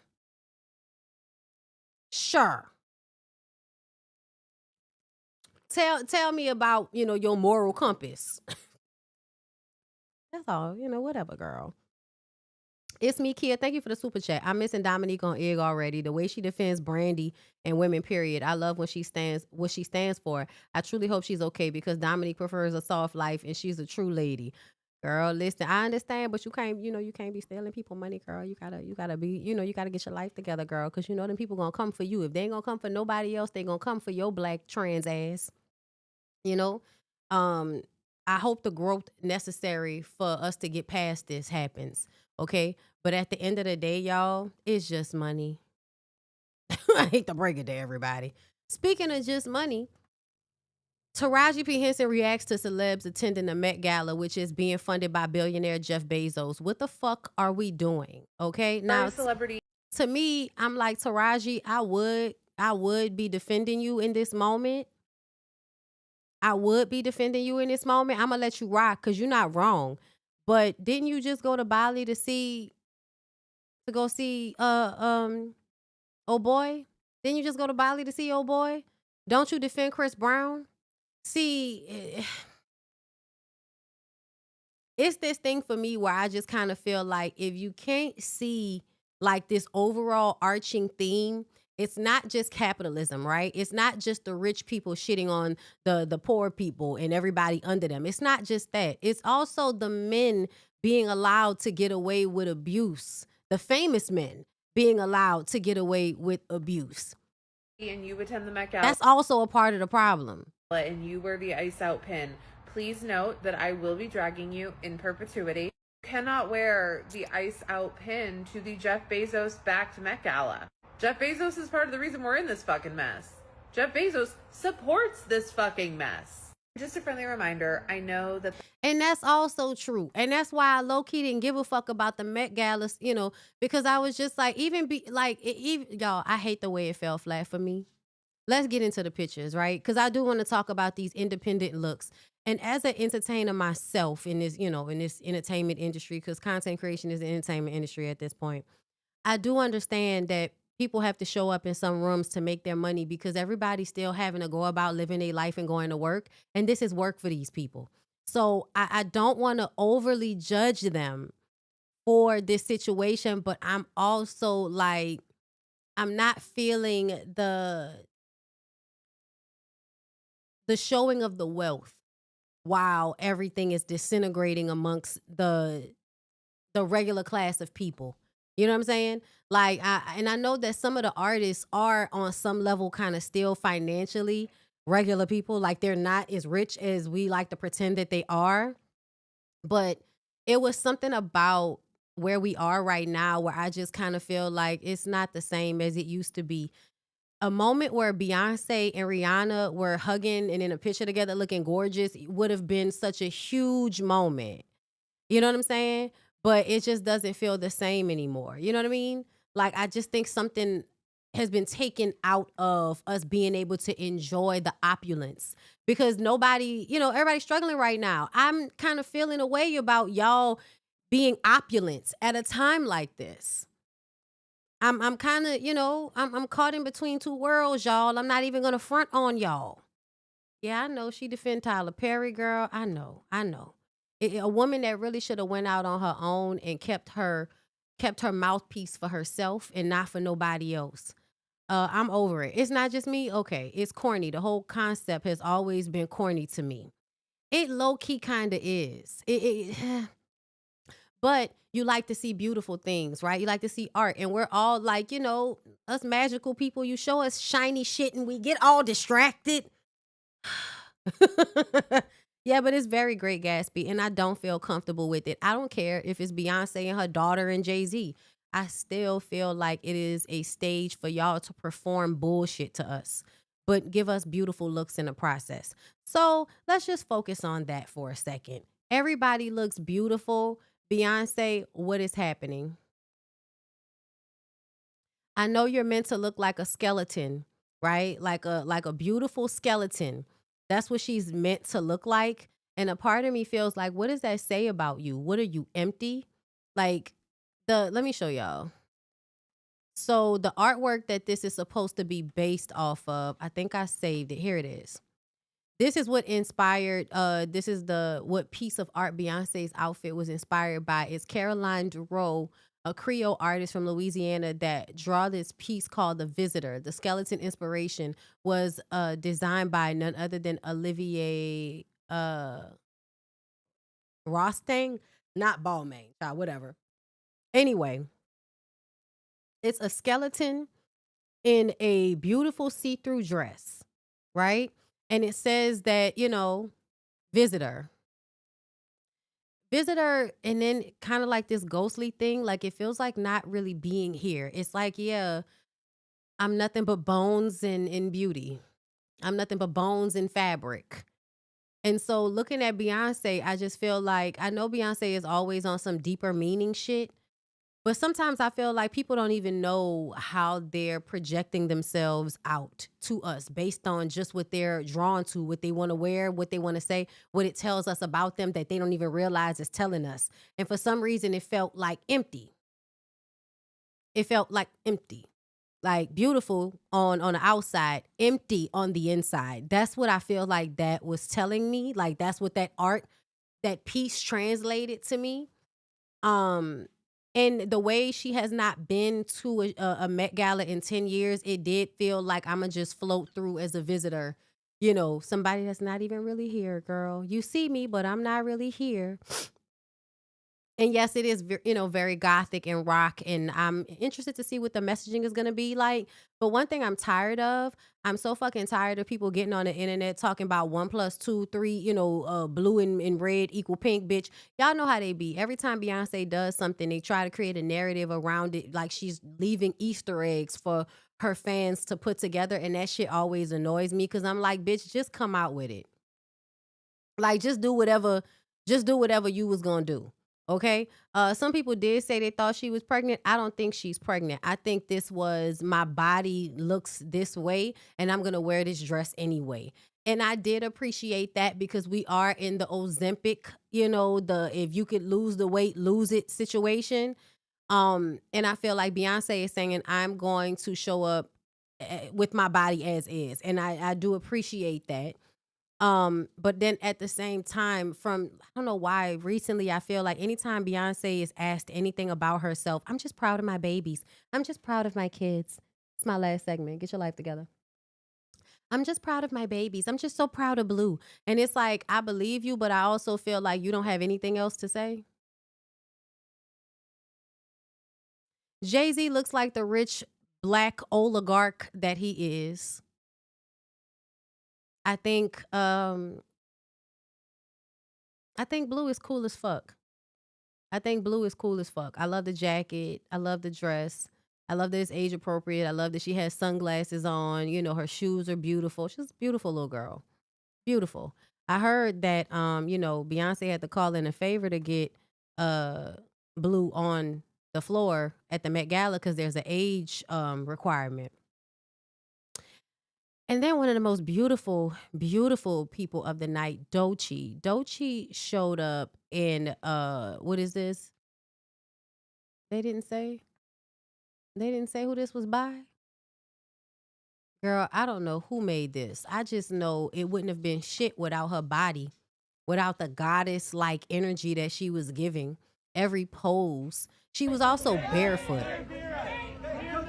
The headpiece is beautiful. The earrings, it gives like, reverence to African beauty, to Black beauty.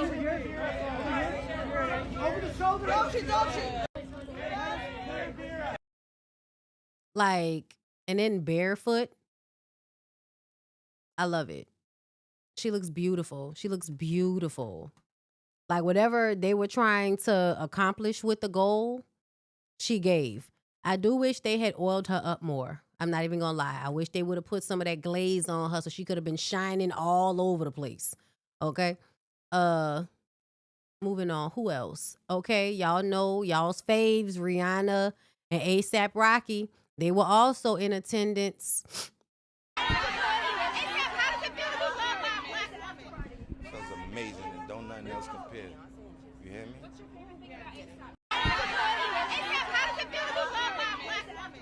Feels amazing and don't nothing else compare. You hear me?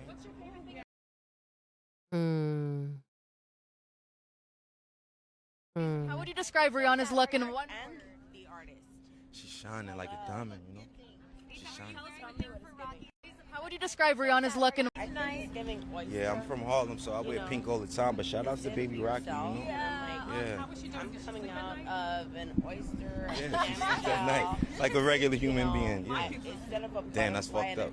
Yeah, I'm from Harlem, so No. we didn't. You did full all albums. All 8 albums. Same time I found out about her. You know? All 8. Yeah, when we stepping out.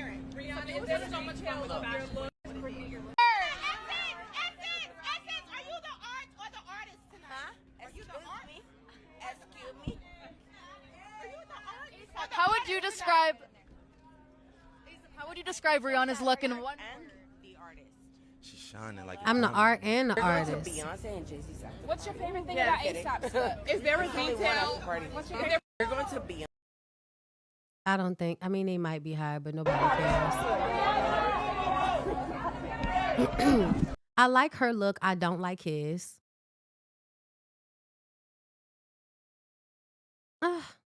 Maybe I like it a little. Now that I'm seeing the front and how this coat looks. She looks beautiful.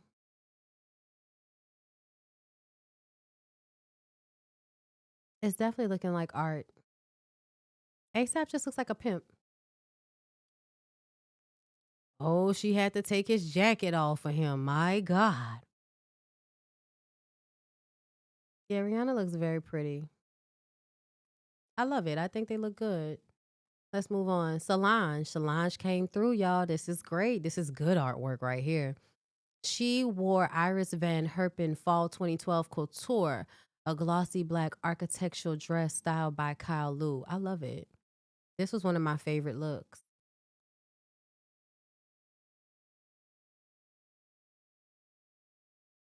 Yeah, I think this was one of my favorite looks. Solange looks great. I love the headpiece. I love the form of it, right? Like it comes up around her legs like that. Like it's just very beautiful. She had on a long ass do-rag. Very black of her. What does it say? I can't see what that say. Does anybody know what that says? Is it old? Is this old? Child, they was posting it like it was from last night. I don't think I'd ever seen that one before. It's old? Okay, it's old. I thought that based on the shit that I'm seeing, this looked recent. Okay, my bad. That was old. Solange wasn't at the gala. Okay, my bad. My bad, y'all. They were just posting pictures, and so I was just saving them based on the looks that I liked, not realizing that that wasn't recent because I didn't look further into it. I apologize. Okay. I don't like this. I don't know what it's supposed to be. But and I think Cardi still like Cardi looks beautiful. Her hair and makeup are very beautiful. The fit of the dress and all of that, but girl, I don't know what's going on from the spots, the way it looks in her crotch area. I don't like that. I don't like it. She looks pretty, but I don't like this look. Like what is that on her shoulders, y'all? It looks like two nuts. Is it ovaries? What's going on? Like is the inside of the coochie on the outside? Is it fibroids? It looks like fibroids. I'm gonna move on. I don't know what's going on. And this right here, if you have to do this, don't wear it. If you can't walk upstairs, don't wear it. I'm tired of y'all. I'm honestly tired. I'm tired about watching people be in clothes that they literally cannot walk in. Especially for something like a Met Gala. You're not just taking a picture, posing. You're walking around. This is ridiculous. Let me see. Did y'all have a frontal of this? Y'all didn't have no frontal of this. Okay. Let me go look for Tyler right quick because I want to see what the front of this look like. We see what the ass looks like. But I'm just kind of like, girl, that because I feel like it's not the first time she's worn something that it seemed like she couldn't even really walk in. Is this her page? Did she not post anything? Girl, she didn't even post nothing. All right, never mind. I don't care that much. I don't care that much, y'all. But I saved this one because I felt like it was ridiculous that she could not walk in it. Like, ridiculous. Anyway, moving on. So yeah, okay, we got Russell and Sierra. They both look like Disney Queen and King, right? This definitely looks like, two people that are rich and own a home in Dubai, right? It looks like people that are trying to become a god and a goddess in real life. You know what I'm saying? It's cute though. Like I'm here for it.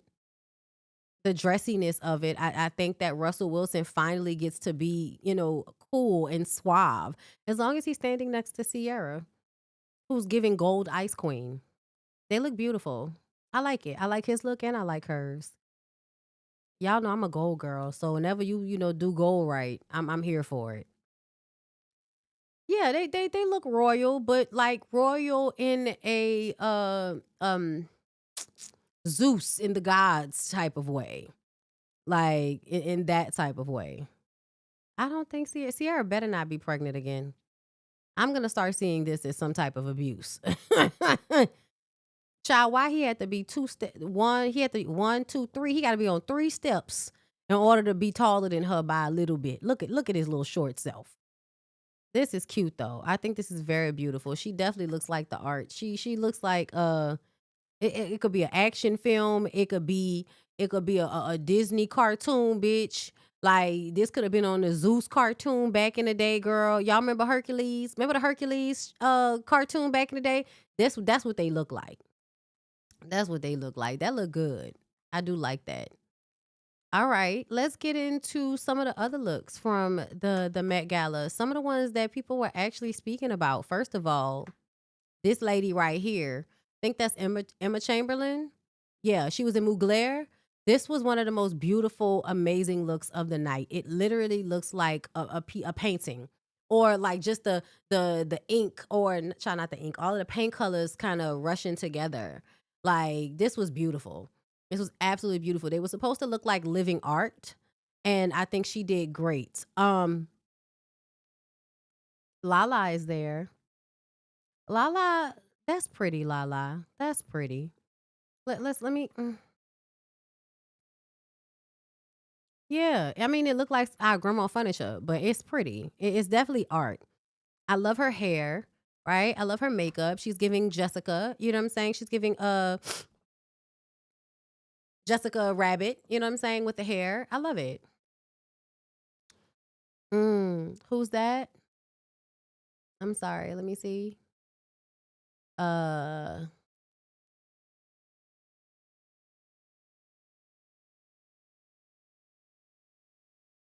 I don't know who this is. Y'all tell me who this is. They look.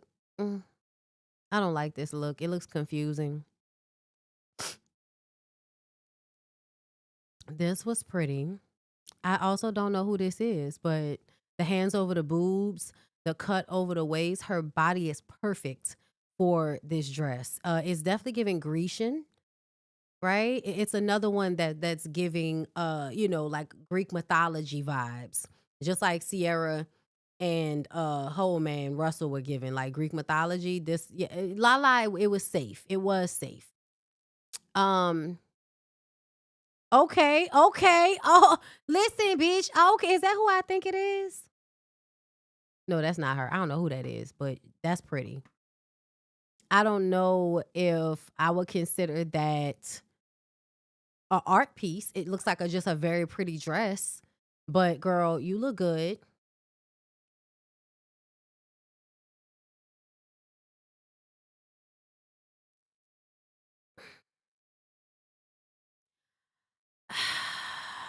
Y'all, what's happening here? What's happening here? I don't know. It looks like, kind of like a old school, I don't want to say an old school prostitute, but the way it's pulled up to expose the undergarments, that's what it made me think of. I don't know what that is on her head. I'm just gonna scroll past this. I don't know who this young lady is. She's beautiful. Her outfit is not. Yes, this is also quite beautiful. I know it's meant to be an art piece, not giving art piece, actually just giving very beautiful dress. Very beautiful though. Boobs look amazing. Face, hair. You look like somebody. You look like somebody who worked the event, or who we don't know, but you can't prepare it. Like you was going to the Met Gala and you had a dress. That's what that's giving. Okay, that's cute. That's pretty. Right? Pop of color. It's supposed to be art. It's giving pop art. That's what this is giving. It's giving pop art. I actually kind of like this. Okay. Once again, with the dresses look like they're being pulled up to expose the nether regions. I don't know what's happening here. This is no. This is no. Mm. It's safe. It's not art. It's a pretty dress, and she looks stunning. The eyes, captivating. Ooh, y'all. It's Serena Williams' sister Venus. Y'all, I don't be seeing Venus out as much. Venus looks gorgeous. Venus looks fucking gorgeous. My God, on today. First of all, I love the way Venus always looks the same color, and there's no confusion about that. I don't know why her sister and her don't have the same type of, makeup artists on their team. They're both married to white men, but I guess it's the type of white people you're married to, because you could be married to a white guy and he could be the bee's fucking knees, right? And then you could be married to another white guy and he's, racist. So there's that. I don't know if that's the truth or not, but it's the same thing that happened with Key and Peele, right?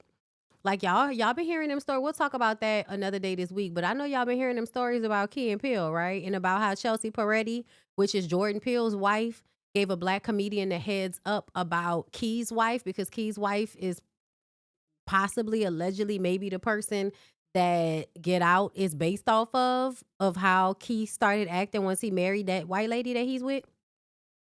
Girl, that's what they saying. That's what they saying out there. I don't know. This is another pretty dress situation. Yeah. I love a bodice. I love an old school bodice, right? It's giving like, Victorian era horror vibes. And the reason why I say horror vibes is because of the shape of the dress. Back in the day, they would have a bigger butt area. It just wouldn't be mermaid girl for this type of, this top part and the bottom part. Yeah. Again with the undergarments. Yeah. I'm gonna give her. It's a pretty dress. That's what I'm gonna give her. Moving on. I like it. I don't know what's happening on the bottom part. Oh, I see. We gotta back up. Yeah. Okay. Now I can see. Because I was like, why is it black? And that's because, like, those aren't Those aren't like, human legs, but they're gold. Yeah, no, I like it. I actually like it. This lady ain't got no, she doesn't have any legs. And these are, prosthetics, and they're gold prosthetics. I love the suit. I love the suit with like, to me, this is another, like, this is just a cute outfit. I don't know if I would say this is fitting in the theme, but most people don't be fitting in the theme. People wear whatever the fuck they want to wear. I love it. Yeah. Pants, jacket, the necklace combo. Girl, I like it. All right, and Anna Wintour, okay? Never known a bob wig she didn't like, okay? Anna Wintour looks beautiful. It looks like stained glass. And, she an old lady, so she not about to be cold. So we just gonna find us, a RC kind of like coat to put on top of the dress. But it's given, like stained glass. I think that's pretty. Okay, I don't know who that vampire is. Is that one lady who played on the movies and stuff? She was the one who was going against Tiana Taylor for the award season. I think that's who that is. She like a vampire. I can't even really tell what she has on because of the jacket. Like I don't know what's really going on because it's all black. But she look cool as fuck. I'll give her that. She looked like a villain from Blade. Okay, so Nicole Kidman, and who is that with Nicole Kidman? Is that her daughter or something, girl? I don't fucking know. I don't like what she has on. I don't like that. That's ugly. I think what Nicole Kidman has on is safe. It looks good. It's another beautiful dress moment. I love the hair. I love the hair. I love the fucking hair. And this is Bezos' new wife. And this was the best that they could do. She looks beautiful, but for somebody whose rich ass husband paid for the event, you would have came and blew the shit out the water. You in fact did not. Okay, that's cute. I like that. He got a little man bag. Okay, I like the see-through shirt. I like the shininess on the jacket. I like how the pants look. He looked like he lost some weight. But I like this. I like how he looks. This is cute. I think that's all. That's all I have from that one. Okay, let's see. Naomi Osaka. Definitely one of the best looks of the night. Definitely one of the best looks of the night. Her energy and everything in the look was captivating to me, right? It was beautiful. The hat, like there are these pieces of red, like it's like blood coming out. Like that's what it looks like.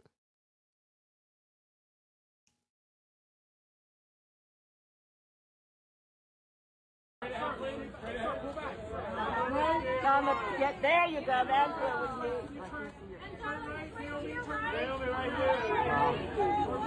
On the left.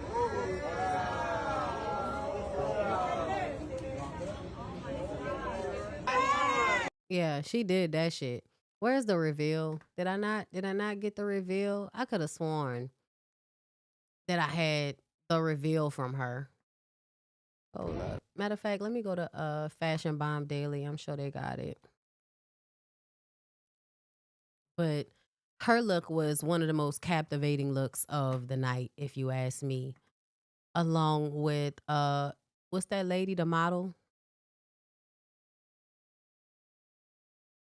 Let's see. Where's Osaka? Where is the white? Y'all got all the rest of these people up here. Y'all gonna make me scroll a million years. It was so many looks, y'all. I feel like we'll definitely talk more about, some of these looks for the Ooh Ladies First panel. But we'll see. Okay, here it is.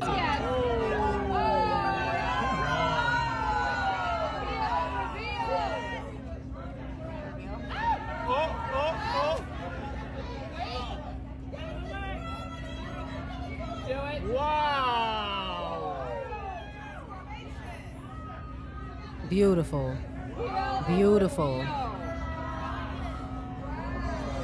Beautiful. Naomi, you own the carpet right now.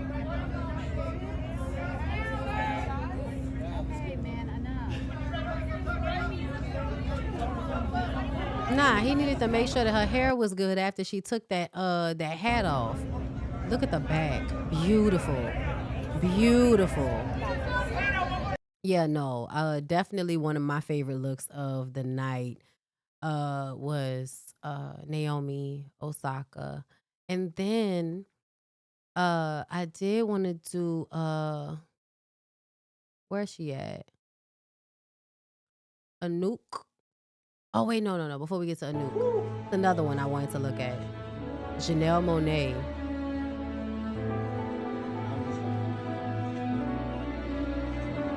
Which obviously this is a beautiful art piece, speaking on the mixture of nature and electronics or whatever.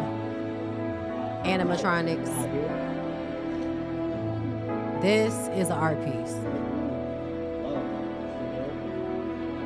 And it reminds me of her Android, right? Her Arc Android albums and the storyline in her albums about being half Android, half human, and the Metropolis and all of that. I don't know if y'all have really gotten into her music like that, but that's one of my favorite things about her music is about a group of people that are being marginalized and attacked and that are fighting for freedom. That has been her messaging the entire time she's been making music, as far as I'm concerned.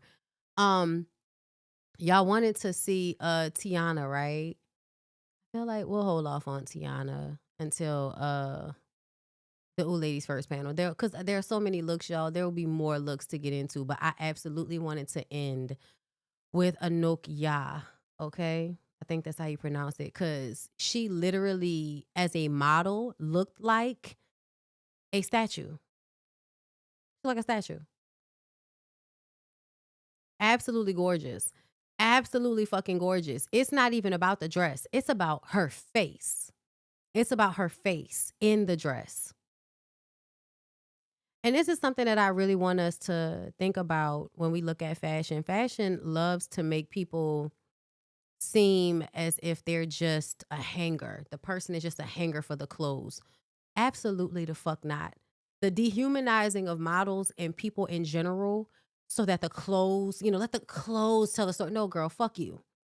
The clothes are a crumbled up piece of garment on the ground until somebody's body is wearing it.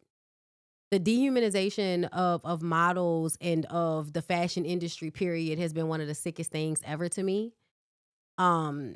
She is, to me, the example that fashion, it ain't shit without a model. Because that dress is an old regular ass dress, girl. That's an old regular ass strange boomerang. You know what I'm saying? We could have found that dress in the fucking 90s somewhere. It's not until this beautiful woman puts her face in it, has her hair bronzed like a sculpture. The tears on her face. There was a lot of a lot of shit being said in some of these pieces, right? This was one of the most beautiful looks between her and Naomi. Yeah. Like, look. The tears that are like frozen on her face. Gorgeous. Gorgeous, gorgeous, gorgeous. My God, on today. All right. With that being said, let's just hit one more little thing because I want to see what you guys' opinion of this clip is, and then I'm going to get out of here. Thank y'all for joining me. Thank y'all for being here today.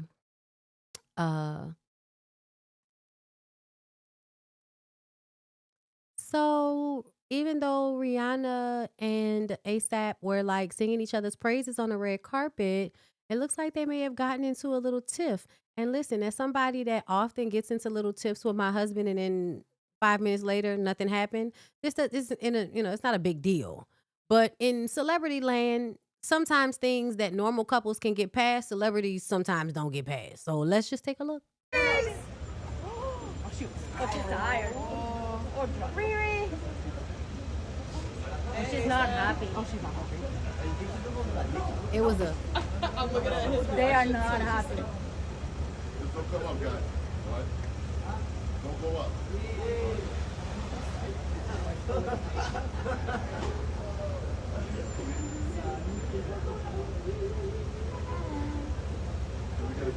Oh, but they're not happy. Are they arguing? Low key looks like it. They were partying when they left. I'm tired. They spent like 4 hours getting her ready. She was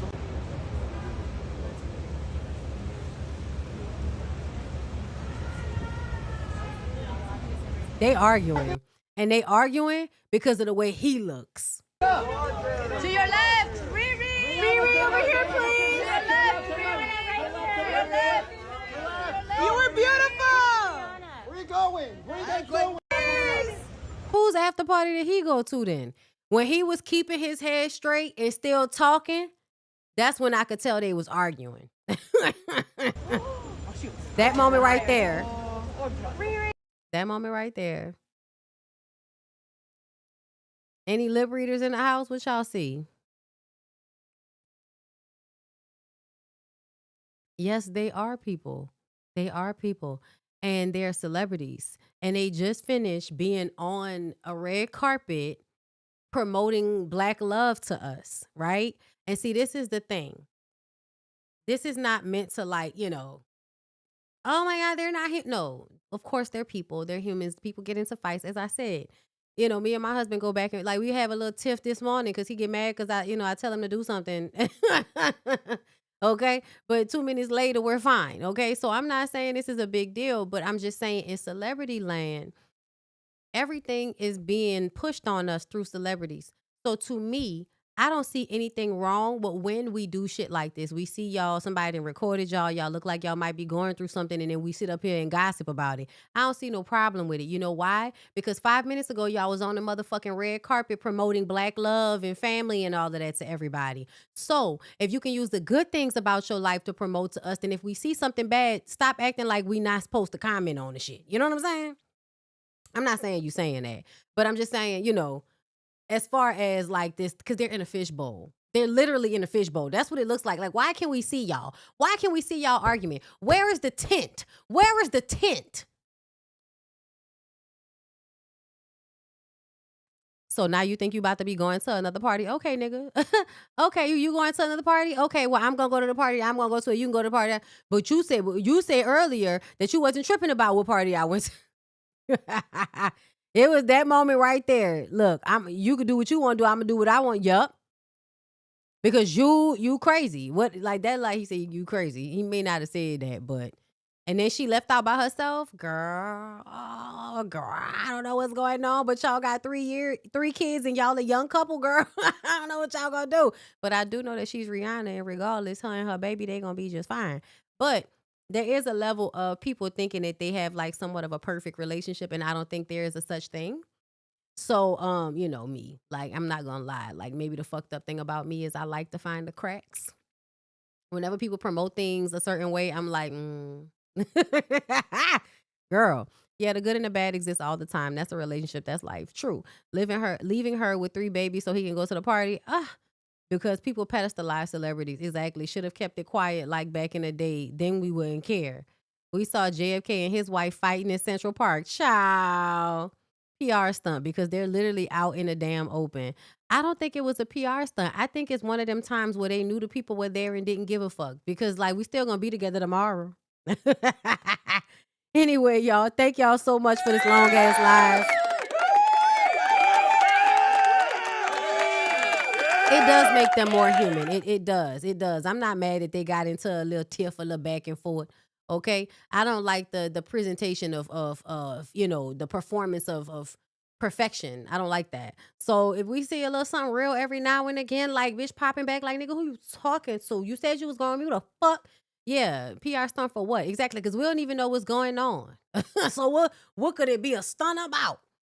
Either way, girl, it was just interesting to see them people just on a red carpet singing each other's praises and pulling off pimp jackets and shit. And now, y'all in a car looking like y'all not about to go home happy tonight. Anyway, such is life. Thank y'all for coming through. Y'all have a good rest of y'all evening, and I'll see y'all tomorrow. Bye.